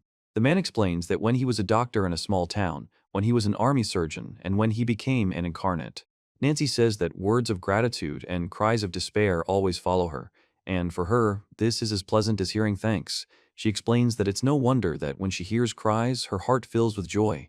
The boy says he seems to have become too outspoken and warns him not to put too much faith in others. The man replies that he has no doubt about it, as he's seen that expression on the boy's face many times during battle. The man asks if the same could be said of him, the captain. The man says, "Come on." The monster says the hero can't handle him in his human form and attacks him at the same time. The monster laughs and says it doesn't matter what the hero is planning. The boy strikes with a spear. The man declares that the boy won't be able to stop him with his pathetic spear. The man delivers a powerful blow to the ground with his spear, raising dust, and charges at the boy on horseback. The man says, it's the end. The man says he can't afford to lose. The man screams he won't give up. The boy shouts that he won't surrender. A male centurion with a spear gallops toward the enemy, and the boy runs after him. The male centurion throws his spear at the target. A boy stabs a spear into the ground in front of a man, who falls backward, spraying water. The guy laughs and says they dumped him in a trench, but there's not much humanity left in him either. Then he's surprised to notice the mud, and explains that such heavy rain and the ground leveled by artillery fire must be difficult to support such a massive body with thin hooves. The guy says the enemy can't move. The man reports that a signal has been detected and orders them to quickly target those coordinates. Then he gives the command to open fire. The guy says he can't afford to lose because it would mean death. The man laughs and asks what the hell his interlocutor is doing. A guy runs. Explosions occur around him. The man screams. The guy finds himself surrounded by smoke and destruction. The boy says he can't let himself die here because he has a dream. The man says he can't let himself die here because he has a dream. The guy says the man has God-killer bullets that can destroy them and demands to know if he's going to shoot him. The man stands at the edge of the pit and remains silent. The boy says he can't breathe. The man on the cliff says it's something. The man with the tail explains what's going on. Two soldiers stand next to a body on the ground. The man asks what's wrong. The guy, with a frightened expression on his face, says yes. The guy says it can't be. The man explains that it's fog. The man shouts what's going on and asks what the hell is going on. The man says it seems to work. The guy points out that the man didn't mention he'd use anything like that. The man explains it was a gift from the guy's respected father, the president. The guy, amazed, says it's. The man explains that the corrosive poisonous gas created by studying the corpse and embodying the Hydra's deadly venom is called alphard. He says it has been placed inside certain shells, and while it's still experimental, it's already quite effective. The bottom panel shows people affected by the gas and falling. The man says they had to make sure the beast was destroyed, and explains that the specialist once served in the same platoon, so they can't trust him completely. The man says that if the specialist also falls, they'll get rid of another beast, and that will be for the best. The guy says it's killing. The man explains that tolerance for both good and evil is the secret to longevity, and that this way they will quickly destroy the terrible beast and minimize losses. He asks if his interlocutors are dissatisfied. The young man says that their team must also choose what to sacrifice for victory. The guy tells him Hydra is dead and he killed him. The man says that despite the treatment, his body is deteriorating again, and he's surprised that the bastard is still alive, even though he's transformed into something else. The man screams, asking if the guy could use him for this, and then loudly denies it. The boy is silent in shock. The man with long hair says that even the boy wasn't told this, explains that the bodies of their comrades are being taken as toys to play with, and calls it a farce, not a way to honor fallen comrades. The man with long hair says that his luck has finally come. The man laughs and says that just think, the last thing he'll hear will be his screams, then says that it's not funny, it's really painful, and he can't enjoy it at all. He explains that it's really unpleasant and not like that at all. The guy says that if things were different, if he had never gone to war and heard so many incessant screams, he asks if he would have become a good doctor. The man calls him captain. The man says he can't afford to die and explains that his body is burning from an internal fire. A man says goodbye. Nancy tells him to join them when he's had enough fun with Kane. The man thanks him. The guy says that if he can't stop this, he will die. The guy says he's not going to give up and starts running. He moves quickly forward despite the gunfire coming his way. The guy with the gun says he doesn't give a damn and asks, except maybe. The wounded man says, what the hell? The boy calls for calm and demands the troops be recalled. The man says it's too late. The boy reacts with fear to what's happening. A boy stands with his arms outstretched as soldiers shoot at him. Nancy says it's crazy. A man holds a girl in his arms. A man watches an explosion in the mountains. The man says the yellow flash means the animal is dead. The guy reports to Colonel Wall. The man asks what's going on. The guy yells at Colonel Wall. The man says he has no intention of surrendering and warns that if he is killed, it will be the beginning of a war. The man explains that he is not afraid of death and is ready to die for his country. The man smiles confidently. A man tells Kane Madhouse that he is quite confident he can lead the rebellion himself. The man asks Martin Wall if he is already a colonel and says he never expected to see him on the battlefield again. Martin Wall explains that, as always, he uses the most brutal force. A boy attacks a group of opponents, striking them. He points out that it's a toy, which is against the rules, and says that this time it's the other way around, explaining that it's not something they should play with. Nancy says that's impossible and tells him he can't be here. The man explains he can't believe it. The boy stabs the ground with his spear. The man says it's dangerous and warns Cloud to step aside, and Cloud exclaims. The man and Cloud then prepare to fight. Nancy says Hank. The man with the horns laughs. The woman explains that there's something wrong with these men. The man asks why and remarks that they're ignoring the mature woman's charms. The guy says they both need to tidy up their uniforms, and the man says they look undisciplined and orders them to change immediately. The girl asks how she looks, and he explains that it's not enough for her. The man says he only made things worse and asks them to forget about it. Nancy announces that she's made up her mind and is going to help at the field hospital, explaining that she learned how to care for the sick at an orphanage. The woman asks her to wait. The woman warns Shawl that the battlefield is not something to be taken lightly. Nancy admits that. The top right text states that this is a werewolf incarnate. He explains that he sees no difference between a wolf and a dog, finds dogs cute, and says he should conduct his own investigation. He draws a diagram with images of Hank and a dog, accompanied by sounds. Nancy asks what Kane's true form is. Kane laughs and offers to solve the riddle, after which Nancy notices he's there. Kane explains that his form is just one of many shadows cast on the plane by his metaphysical existence, and are trying to understand the meaning behind it. The archer explains that the incarnate is half human, half horse. He explains that the incarnate combines the assault power of a cavalryman with the ability to shoot from a distance. Its upper body is human, while its lower body is that of a horse, causing alarm among its enemies. The archer explains. The upper right text explains that during the pre-Civil War era of expansion, people traveled west from the capital of Newfort across the mountain range, and Bald Creek was the town built as the first foothold for settlement after crossing the range. The war left these dreams unfulfilled, and the image features text explaining that a weapon with a bayonet attached to the end of a rifle is used in close combat for thrusting and was expected to fall into disuse. However, with the advent of trenches, bayonets became relevant again, as volleys were fired after advancing through trenches and close combat. Nancy announces that they've said all they can and now want more characters involved in the plot. They'll try to do that, and they bid farewell until Volume 6. Nancy holds up a flag saying they need more page time. The girl yells at the men to get out. Kane screams at Madhouse. Madhouse asks if Kane is going to shoot him and explains that a worthless person like Kane can't kill him. He adds that Kane is just another man's puppet with no will of his own and that he won't change anything because… The man says, "I'm so sorry, brother." The boy reacts with tension and surprise. The guy tells Cloud not to fall for the tricks and head to the fort. The man explains that Cloud is the only one who can lead the attack and says he knows what needs to be done, so he must do it now. The guy says he should run and do his duty as a soldier, laughing. The man stands with a spear, and the guy who spoke turns to him and smiles. The man explains that he's not going to fight because he doesn't want to kill, and the boy says that he'll leave then. The man says he won't leave because he wants to talk. The man asks how the centaur's murder went, whether it was horribly brutal or whether he ended his life with dignity. The boy says the man must have other incarnates under his command and asks why he sent the centaur to fight alone. The man says he knows the guy isn't stupid, but apparently such lonely battles have narrowed his horizons and that he's quite reckless. The guy explains it was a diversionary tactic. The guy says they haven't seen each other in a while and asks why they can't have a little chat, and the man tells him how much time has passed since that night in Whitechurch. The man explains how the guy has felt since the night he unleashed the power and asks if he enjoyed it. The guy reacts with. The man speaks of the delightful sensation of creating a new self, releasing the strength that had been suppressed within, and the pleasure of trampling on the weak. Meanwhile, the boy swiftly attacks the man with a raised weapon. The guy says he thought his opponent would hesitate a little longer, and says he probably figured out that the true essence of their power can't be bound, asking if he's going to talk about it again. The guy explains that they both gain their true strength at night, but right now he's stronger against.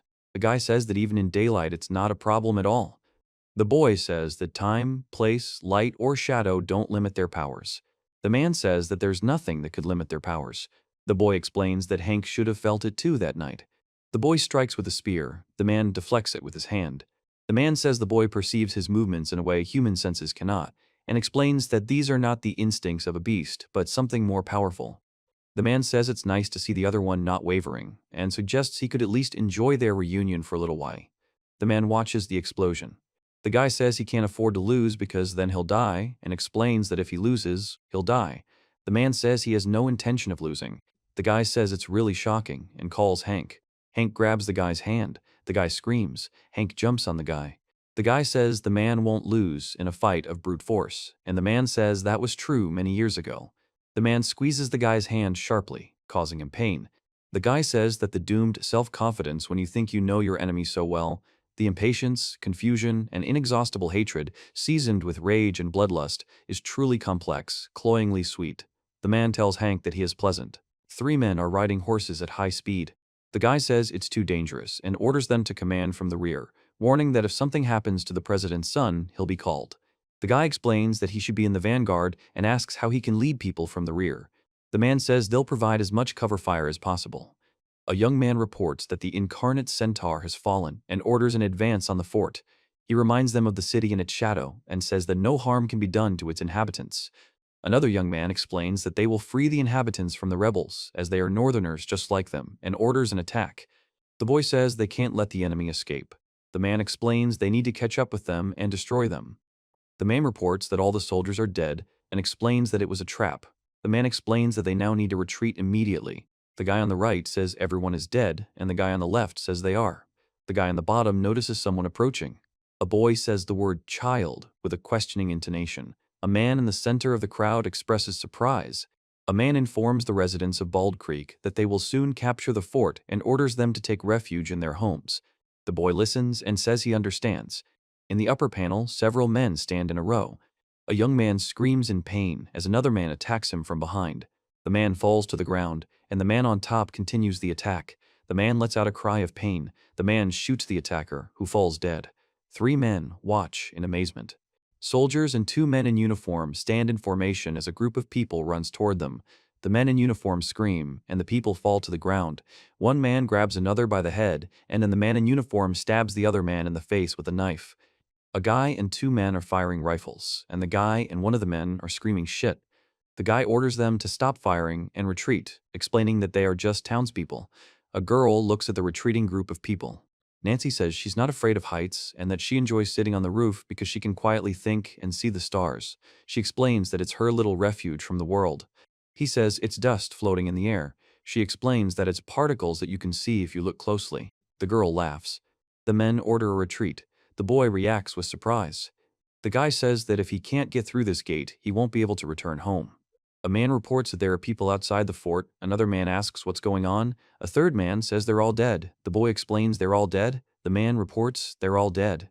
The man says they have no choice, and the boy explains that's why they have to do it.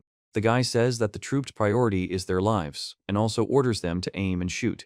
The guy explains that it is a fortress built in 1820 and says that it was built to protect against pirates and enemy armies. Nancy says that separation brings sadness, but she is a busy person. The man says it is high time to go. The boy expresses surprise. He says the times have changed along with the state of humanity, and now an era of upheaval has arrived. He explains that if the boy is consumed by these changes and sent to his death, then that would be very good, but until then, he hopes that he will survive. The guy screams that they need to stop bullying him and rushes into the attack. The guy laughs and offers to live to the age of the gods with him. The guy informs her that there's little time left until tonight. The guy clenches his fists and stands on the ground, then expresses his determination. The guy says something terrible is happening and calls Fort. He shouts Fort's name, expressing alarm. The man, with a tense expression, says that everything is bad. In the background, a large group of people can be seen, surrounded by smoke and lying on the ground. The boy says they can't afford to lose a single person, explaining that if one of them dies, they all die. The girl says they must keep moving forward no matter what. The man says they got rid of the dead. The boy says the dead came back to life and asks what happened. The boy stands in front of the building and looks around. The guy expresses bewilderment. The girl says that it is the same. The guy shouts that he asks to wait and turns to the other guy, calling him you. The guy says this girl is Incarnate. The men are near a large building, some of them standing, others crouched next to those lying on the ground. The man reports that there have been numerous casualties in the area, and more continue to arrive. Nancy explains that assistance and evacuation must be organized immediately.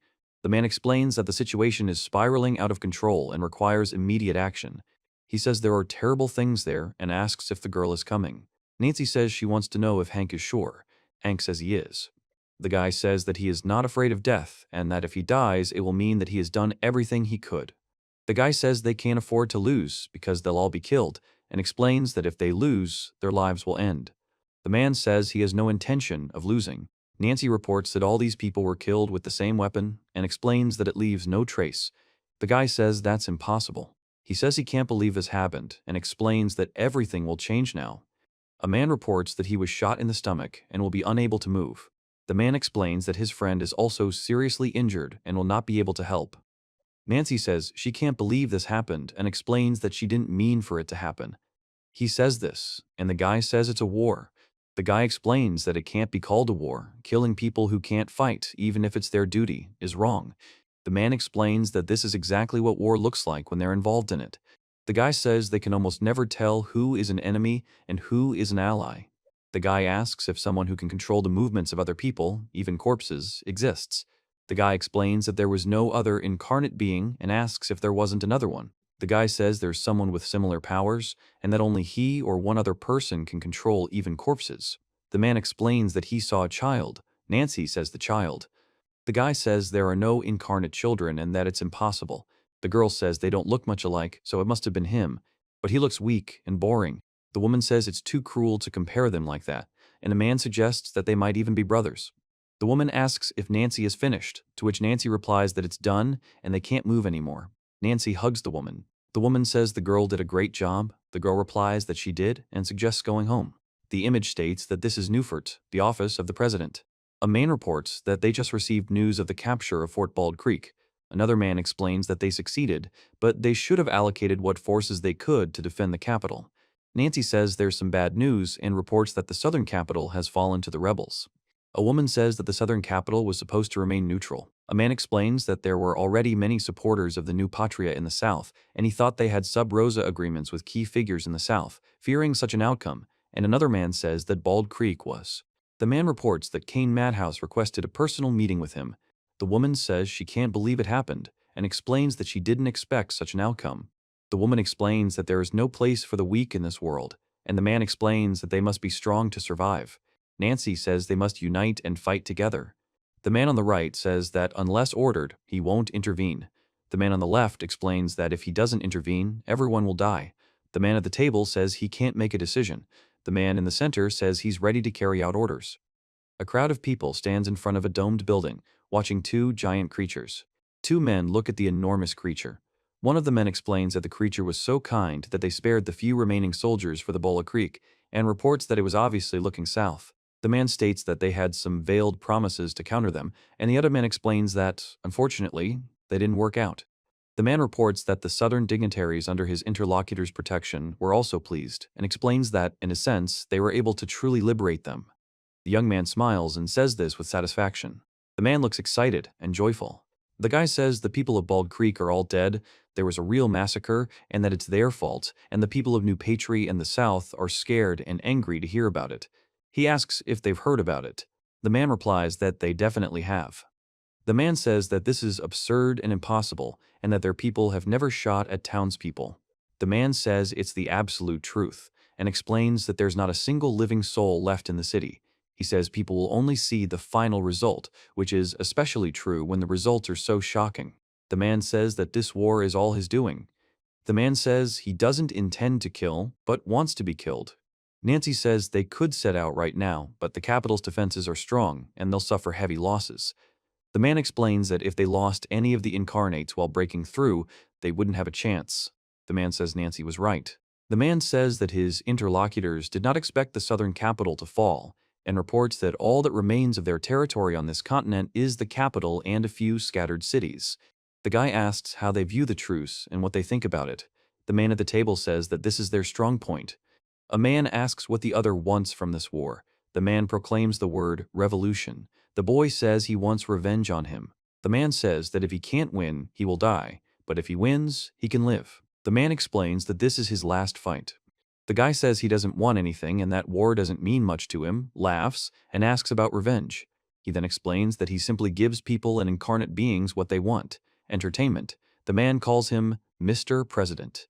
The man reports that the new Patria's attack sounded like lightning and was stunning, and the fragile peace that resulted from one side's dominance ended as disastrously as it had begun. The woman explains that for the United States of Patria in the north, it was a prelude. The young man reports that the face of time, changing with dizzying speed, continues to sink into a gloomy stillness. A group of people in uniform stand together, posing for a group photo. The man with the mustache says these aren't peace talks, but a threat, and under the conditions created to benefit the rebels, the nation will no longer have even the semblance of a nation. The man with the beard explains that if they take up arms, knowing both sides will be destroyed, then this. The man in the white suit says there's no need. The man with the beard apologizes and says, ugh. The man says that the power of the incarnate is inextricably linked with the interests of the nation, and this is explained by the reluctance to destroy them, and also says that if they had realized earlier that they are untamable beasts, or rather, a man says they'd made their final deal, and now all that's left is to wait. Another man explains that they all believe Sir made the right choice. A third man explains that they were heroes, citizens, and soldiers hoping for the triumphant return of the Incarnates, and this was the best choice at the time. The man says that this is what happens because he lets the demon whisper in his ear, and that is the price of the last 10 years, and at such a high price. The guy says it's a letter from Nancy saying she'll be arriving soon. Then the guy explains that Nancy is asking him not to worry and that she wants him to be at peace. The woman reports that they couldn't bring themselves to do it again.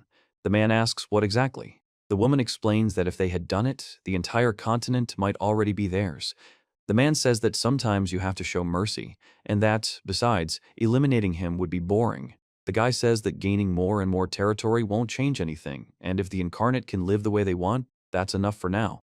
The man says there's no cause for concern, and Nancy asks why they don't devote time to spiritual pursuits. The girl expresses bewilderment. The boy says he should study the Word of God, Miglia. He asks if he should study it. The woman stands with her hands clasped, and 3 people look at the girl enclosed in a capsule. The woman says she can't afford to be weak, or she'll be killed. The man explains that you can't trust anyone in this world, and Nancy says she knows how to survive. The guy says that if he can't win, he will die. Nancy says she'll do whatever they want. The man says he heard the news, and the woman says they saved the day. The guy says, yes. The man says, would you be so kind as to tell them of your bravery in the taking of Bald Creek? A woman says something. A man asks, what? And a man in uniform says the word Bald Creek. The man in uniform looks worried. The man says the stupid populace will believe anything, but there was no massacre. This rumor must be a desperate measure by vile people, and he understands how awkward it is. The woman says there's no point in believing all these rumors, and the man says honestly, ha! The man says they've done everything they can to support these efforts with war bonds and everything else, and will continue to offer whatever they can.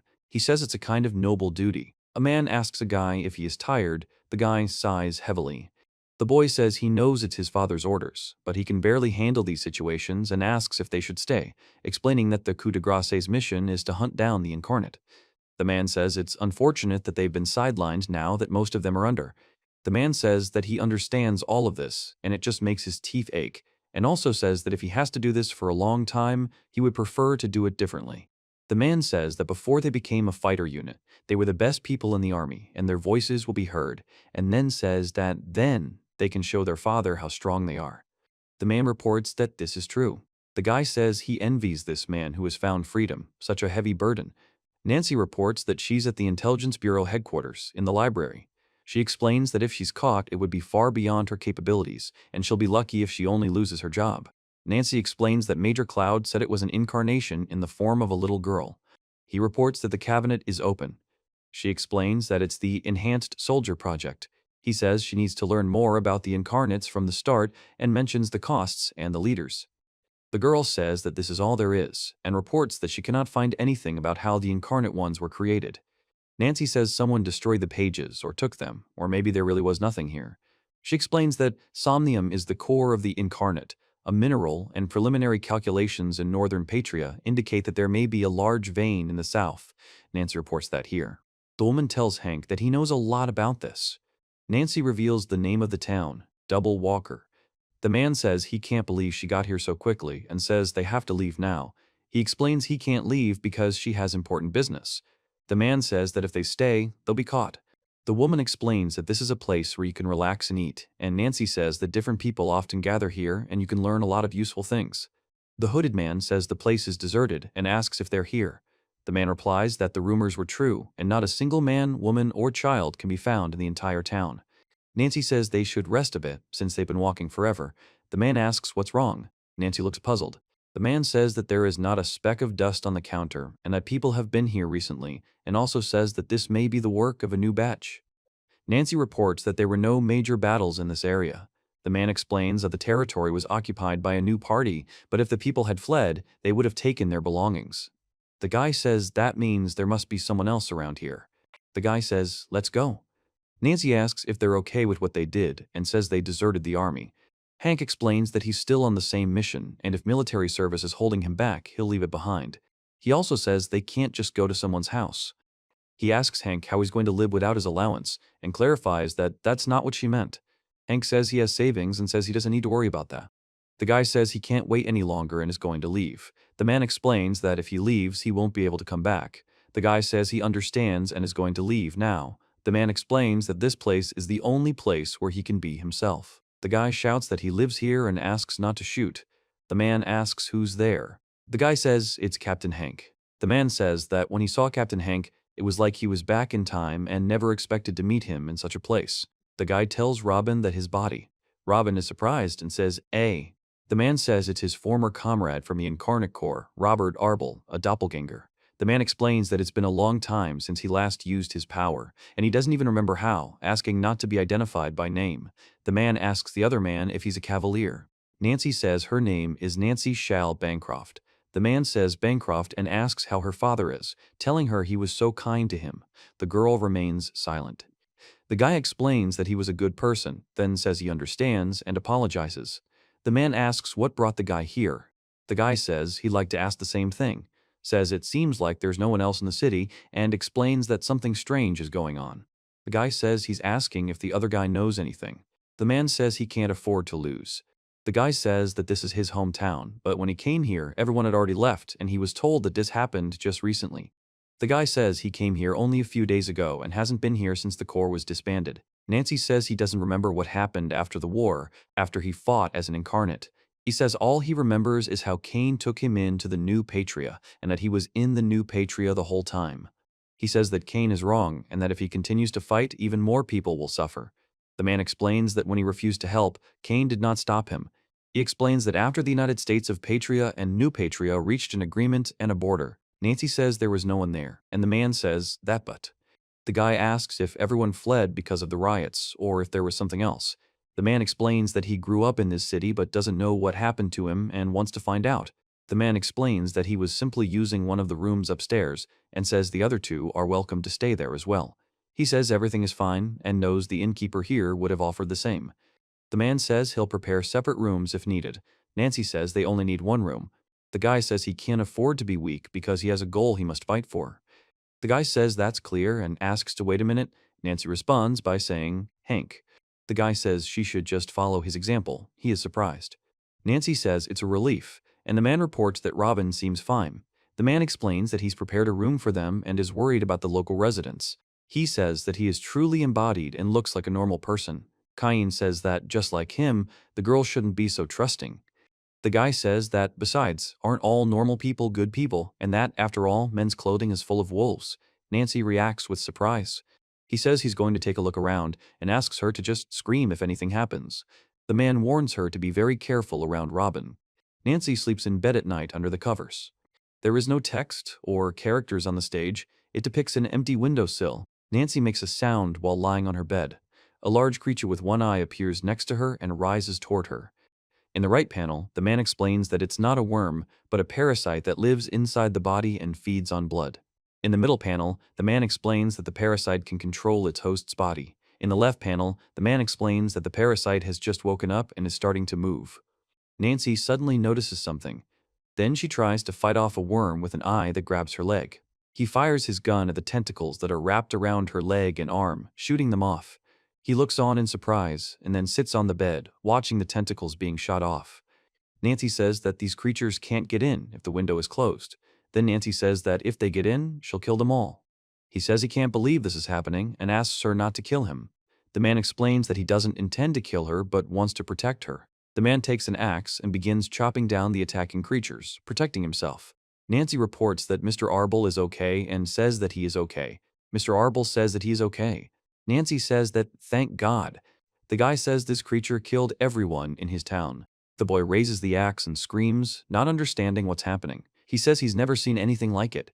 Nancy explains that it's not an incarnate being, The boy says he doesn't know what kind of creature it is. Nancy says the captain said he'd go on patrol, and the guy says they don't even know what they're fighting and that it's too dangerous. Nancy says she'll go look for him and asks Mr. Arble to stay here, but Mr. Arble replies that he'll go too because the man is so reckless. The man with the gun prepares for battle. The boy says that if he can't defeat these monsters, he will die. He explains that if he dies, no one will be able to stop the plague from spreading. The guy says he can't let them leave and says he'll stop them now. The boy fights the monster, parrying its attack with a stick and striking back, while he fights tensely and focuses on the enemy. The boy strikes the creature, piercing it in the chest. Then the boy stands with the weapon in his hands, watching the creature plunge an arrow into the ground next to him. In the upper left, a man hears approaching footsteps. In the lower right, two monsters with glowing eyes are approaching. In the center, Nancy with a shotgun and a man with a revolver are preparing for battle, Nancy screaming for Hank. A man with a spear stands on the street with a girl and a man with a gun. The man looks at his hand, from which blood is flowing. He speaks to Robin. The man turns to the captain and says they are very glad to see him. The girl stands next to the man. The guy says that he is addressing his interlocutor. The guy says he doesn't understand why they are so scared and asks what happened, sir. The boy explains that there's nothing in this world that can't be destroyed, and Nancy says that's true and true. The man looks away, watching the street in the sun. The guy says that the city is full of such creatures, and is it possible that they are waiting here for new prey? The man says they should hide somewhere nearby, even now, and the woman asks Robin if this is the first time they've been attacked. The guy says the town has been quiet since he got back, and suggests they might come back to hunt them or… The guy says that now everything is obvious. These monsters killed everyone in the city and that they must kill them. Nancy says yes. The man says that's what they'll do.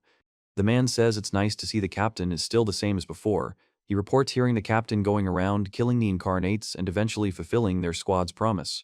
Nancy tells Hank that he's very kind, isn't he? He confirms this by saying yes and indeed.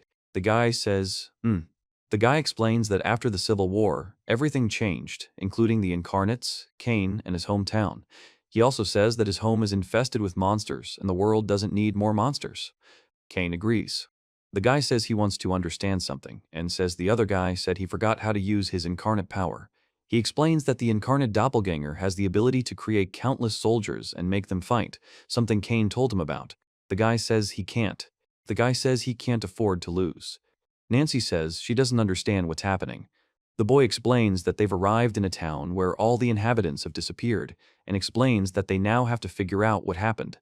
The man explains that the place appears abandoned, but could harbor danger. The boy says he heard about soldiers who lost their memories due to the horrors of war and asks not to worry. The man says he'll destroy these monsters himself. The boy starts to object. The guy says the other one doesn't have any weapons, and besides, he's forgotten about his incarnate abilities, so he'll only be a burden. The man reacts with surprise. The guy says he will finish work today. A panoramic view of the mountains and forest, the sun shining brightly, smoke rising above the trees, and the roof of a house visible. The image contains no text or speech. The boy and Nancy are looking out the window. Nancy says he used to bore her, but it was so serene here. The boy explains it was a peaceful little town where everyone worked hard, adults and children doing woodworking and hunting. Nancy says it's beautiful. The guy says he wanted to protect his hometown, became incarnate, and saved his home, or is this what was supposed to happen?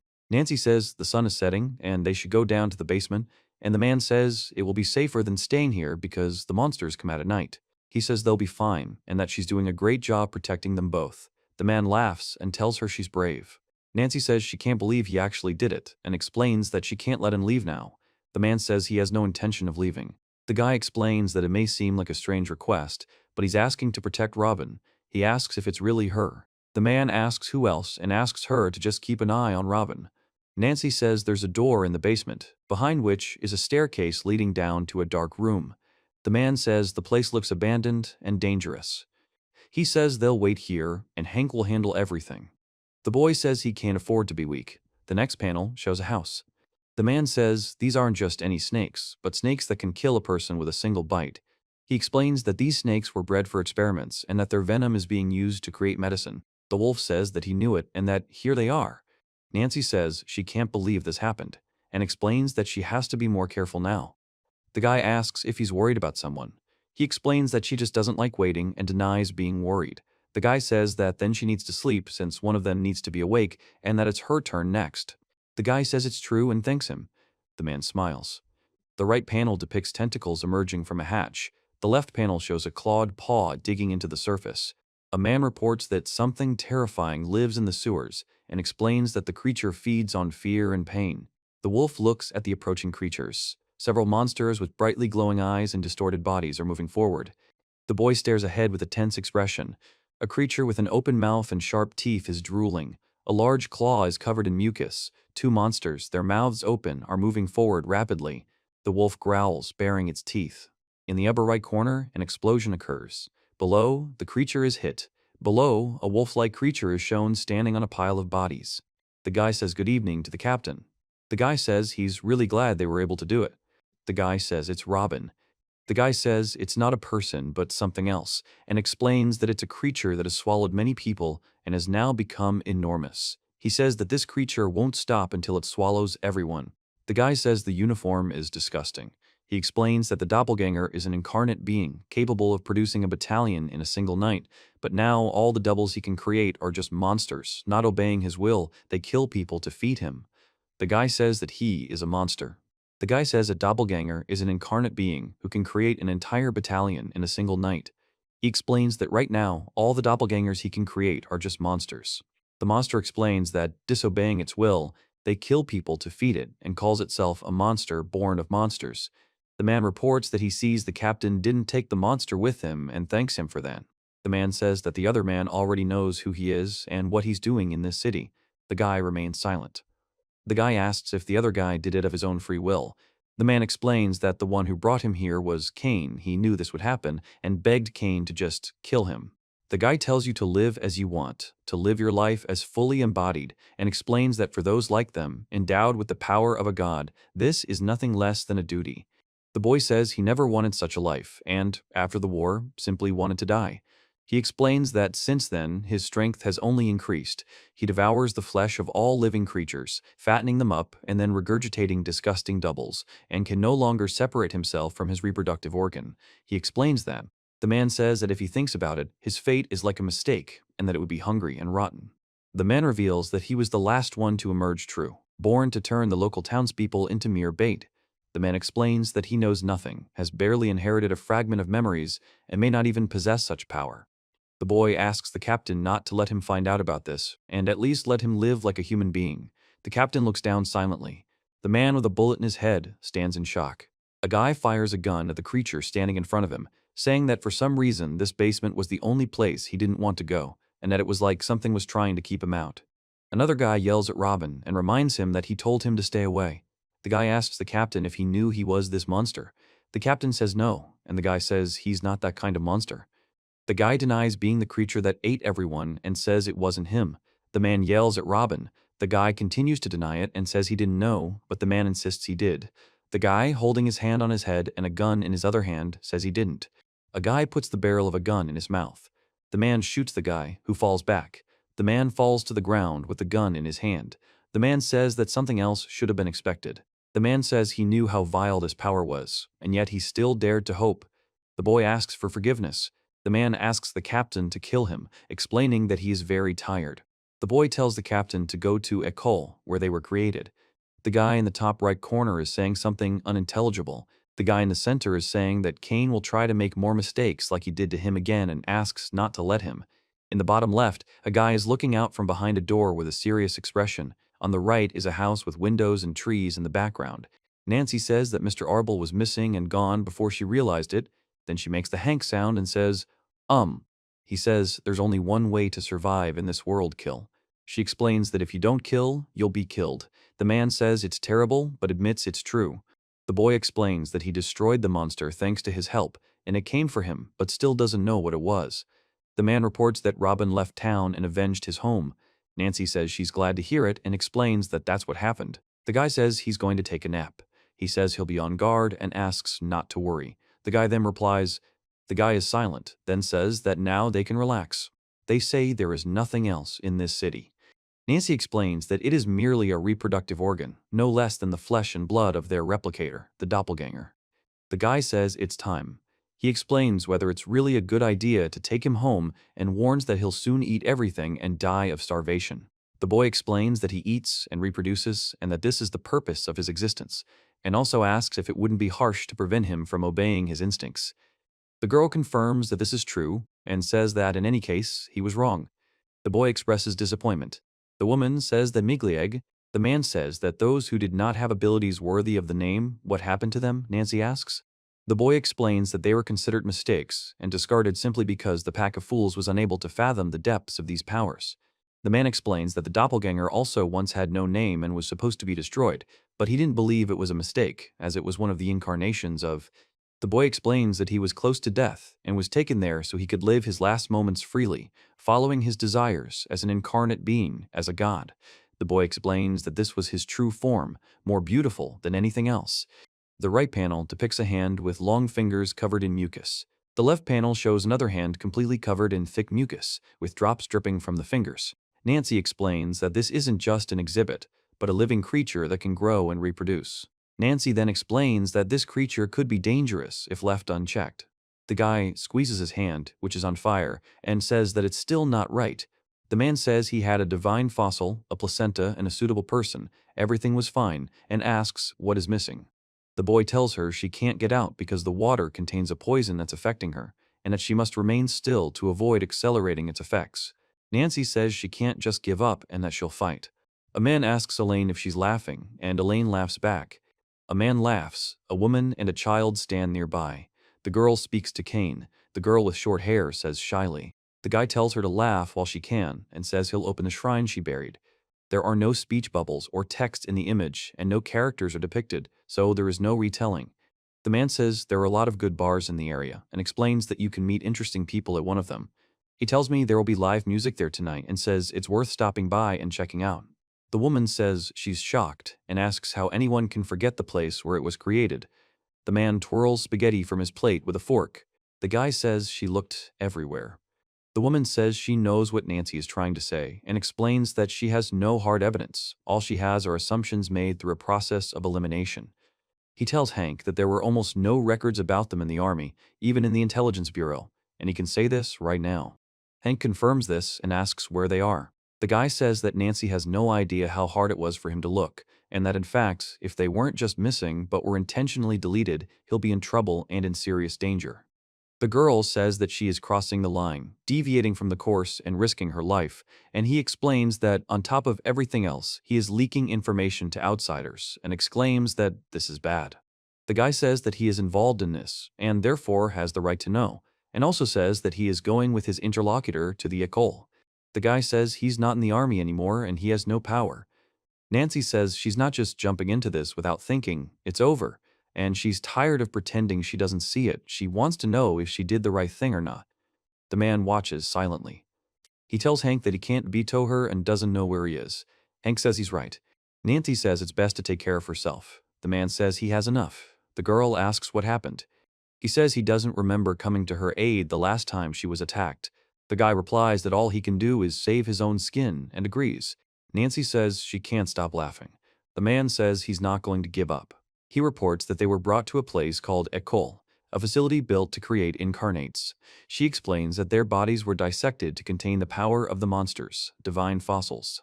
Nancy says they're brothers and asks why they can't get along, asking if they're family or not. The man laughs and says families have their problems, and the other man says that's easy to say and asks him to be more respectful. Nancy explains that she was the oldest in the shelter, so he tells Hank to wait and asks if he's ever had the urge to eat a person. Hank explains that some incarnates have, but he hasn't. He explains that since becoming incarnate, he can't eat onions or chocolate, and he doesn't know why, but these. The encyclopedia states that the embodied doppelganger looks almost identical to the original, and that there are two identical individuals. The copies are incapable of thought or emotion, but act as a single organism under the original's command.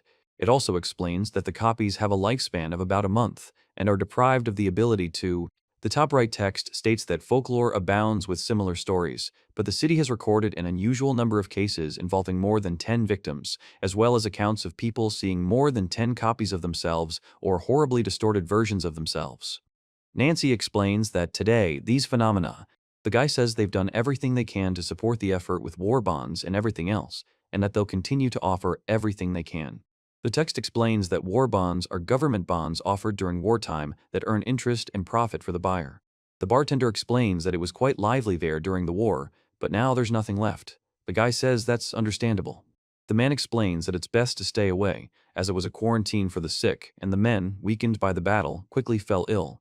He says that they had to leave in a closed carriage, and leaving packed in a box is a miserable place. Nancy says that's not right now. The woman says that this place is full of ghosts at night. The man reports this. A woman offers to spend the night together without charging full price, but the man says he's already taken. The woman is surprised, saying he was so handsome, and asks if he has a wife and child. The man with the mug asks if they prefer pensive men. The woman explains that men with a shadow looming over them. The guy says they treat you kindly and pay you well because they know what suffering is.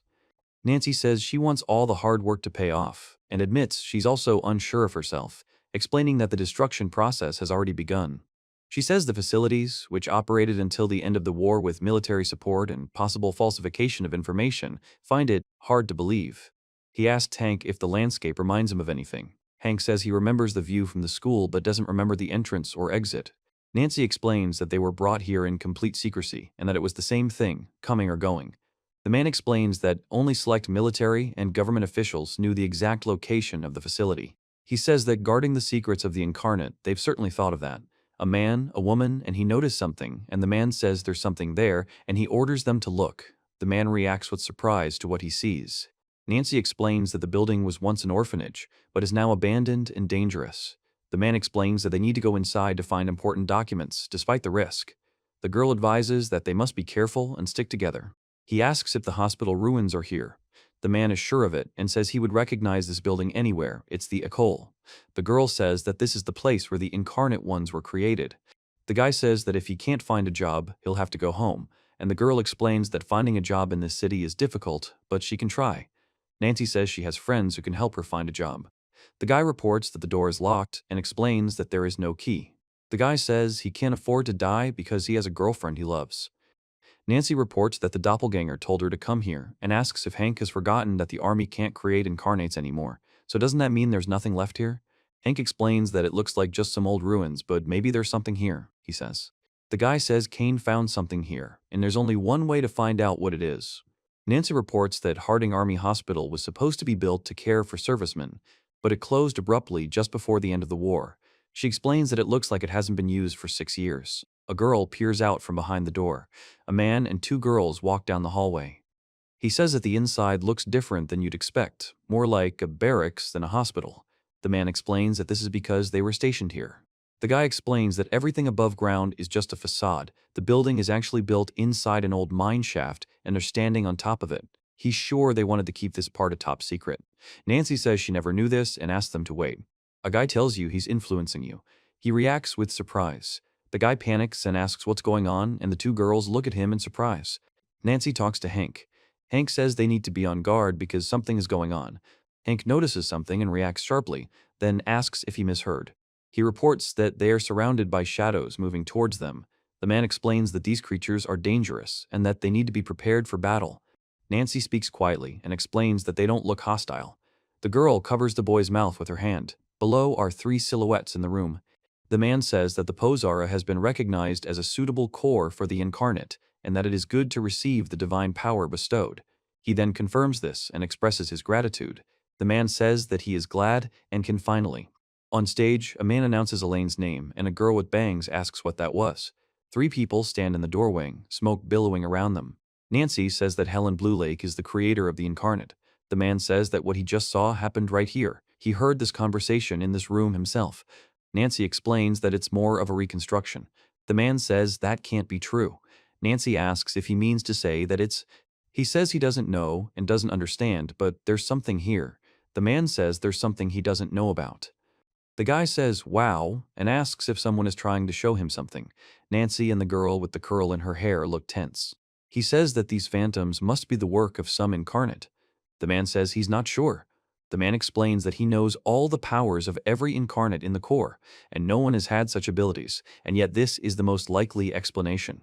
Nancy says it's something more real than ghosts, and the boy says, at least that's it. The man explains that behind this door is an old mine where research on the incarnates took place, and calls it the Heart of École. The guy says that if Kane came here, they might find some clue about his future plans, perhaps in the back where the stabilization tanks are. The girl says she knows they came all this way, but could it be a trap? The guy explains that Robin sent. Nancy says the building is directly connected to the mine tunnels, and then she asks what and how. She says she heard it was located on a mountain and reports that she now understands what that meant. Nancy says there are probably better ways to keep secrets and asks why in an abandoned mine. The man explains that secrets aren't the only reason for this location. The girl expresses confusion. The guy says that everything necessary is inside, but the girl adds something else. The guy tells Sokka that there was a fire here, and Nancy explains that this could explain the abrupt closure. He reports what happened. The man asks what happened. Nancy says it's just, her head feels heavy. The guy says it might be because of the stale air and suggests she rest if she needs to. He replies that no, she's fine and can continue on. Nancy reports that they are indeed not ghosts, but the man says he is not sure because he has never seen ghosts before. He says the ghosts of those who were once here seem harmless, but somehow that makes them even more creepy. She explains that such things shouldn't be real. The guy laughs and says to think about it, that he shouldn't either. Nancy asks, what's so funny? He says that when the black things floated past, some of them stuck to her. The man asks what that means. He explains that it's an insect. They were above ground too, but it's not exactly a fly. She says that they're everywhere and thinks they're underground. The woman says that many useful things can be found in this place, and the guy explains that there used to be a laboratory here. Nancy says to be careful, as the place can be dangerous. The girl reports that all documents were burned and nothing was left. The guy says it must have been Elaine's doing, and the girl asks why. Nancy says this is an absurd condition, and the army agreed. She doesn't believe it, noting how much the North needed the Incarnates. The man explains that Elaine refused to work until the army gave her absolute control over the mysteries. She was the only person who understood. He says there's a fire down below and warns them to be careful. The man says the fire is spreading quickly and suggests finding another exit. The woman says she sees a light in the distance and suggests going there. Nancy says there are only two types of people in this world, those who can see ghosts and those who can't. The man explains that ghosts are the souls of the dead who cannot find peace, and that sometimes they try to communicate with the living. The boy says he's seen ghosts himself and knows. The man says that no one present understood what was happening. Even Elaine had no idea what the outcome would be. He says they were all wandering in the dark and believed they could change everything. The man opens the door, followed by two women. Nancy says more and more phantoms are appearing again. The girl and the man look ahead with surprise and tension. The three walk forward. He explains that there is a body under the blanket that can't be alive, and warns that if anyone tries to touch it, they'll die. The man says he's not afraid and is going to check it out for himself. The girl with the long braids says it's madness and asks them not to do it. The man reports that the heart has stopped and there is almost no chance of survival. The woman explains that resuscitation is needed immediately, and another man explains that he has already prepared everything necessary for surgery. Nancy says they must do everything possible to save the patient. The man on the right reports seeing abnormalities in the chest cavity, and the man on the left says they will remove the test core and begin implanting the incarnate core. The man says it's an eye and explains that it belongs to a clan that can see the future. The man explains that it's a seal ring that can't be removed. He explains that it acts like glue, and if you try to remove it, the skin will come off along with it. The man explains that the ring is a symbol of slavery. The top panel depicts tentacles enveloping an object. The lower panels show large body parts wrapped in tentacles and an eye observing the scene. There is no text or speech in the image. Three men in scrubs scream in horror as something horrific happens on the operating table. A masked man watches, his hand clenching convulsively on the table. Nancy yells at Theodore Sherman to calm down and orders him to administer a depressant quickly. A man screams in pain as another man stabs him in the stomach. An IV with a needle inserted into his skin is shown nearby. The boy lets out a piercing scream. In the next panel, he continues screaming, tears streaming from his eyes. The guy breathes heavily, says ha ha ha, and reports that their bodies changed again and again. The guy says that this is the space between man and beast. And each time it was real agony. Both bodies and souls were shattered into pieces. Many did not survive. Nancy says what happens if someone fails to do it. The man remains silent. He says they were supposed to select only those who had sufficient competence, but the ability to transform and the ability to withstand transformation are two different things. The man says they were just lucky. The young man explains that they, the incarnate ones, storing divine powers in human bodies, became beasts, throwing off the yoke only once, at the very end. He explains that this is a final, irreversible transformation, and once they unleash their powers on the battlefield, they will never be able to return to humanity. Nancy asks if this happened to her father too, to which the man replies that it did. The man explains that the power bestowed by the deity was not a blessing to be thanked for, not a miracle or magic, but was created by human hands, the hands of one man. He says that this goes far beyond common sense, and that such engineering is beyond the pale. Nancy asks what an incarnate core is and who Elaine Bluelake was. The man remains silent. Nancy explains that these are stabilization tanks and points to them. The girl and Nancy stare ahead in surprise. He tells them there's no exit from the cave they've entered. The man explains that the way back is closed, and now they need to find another exit. The girl explains that the light from above is the only source of light, and they should move toward it.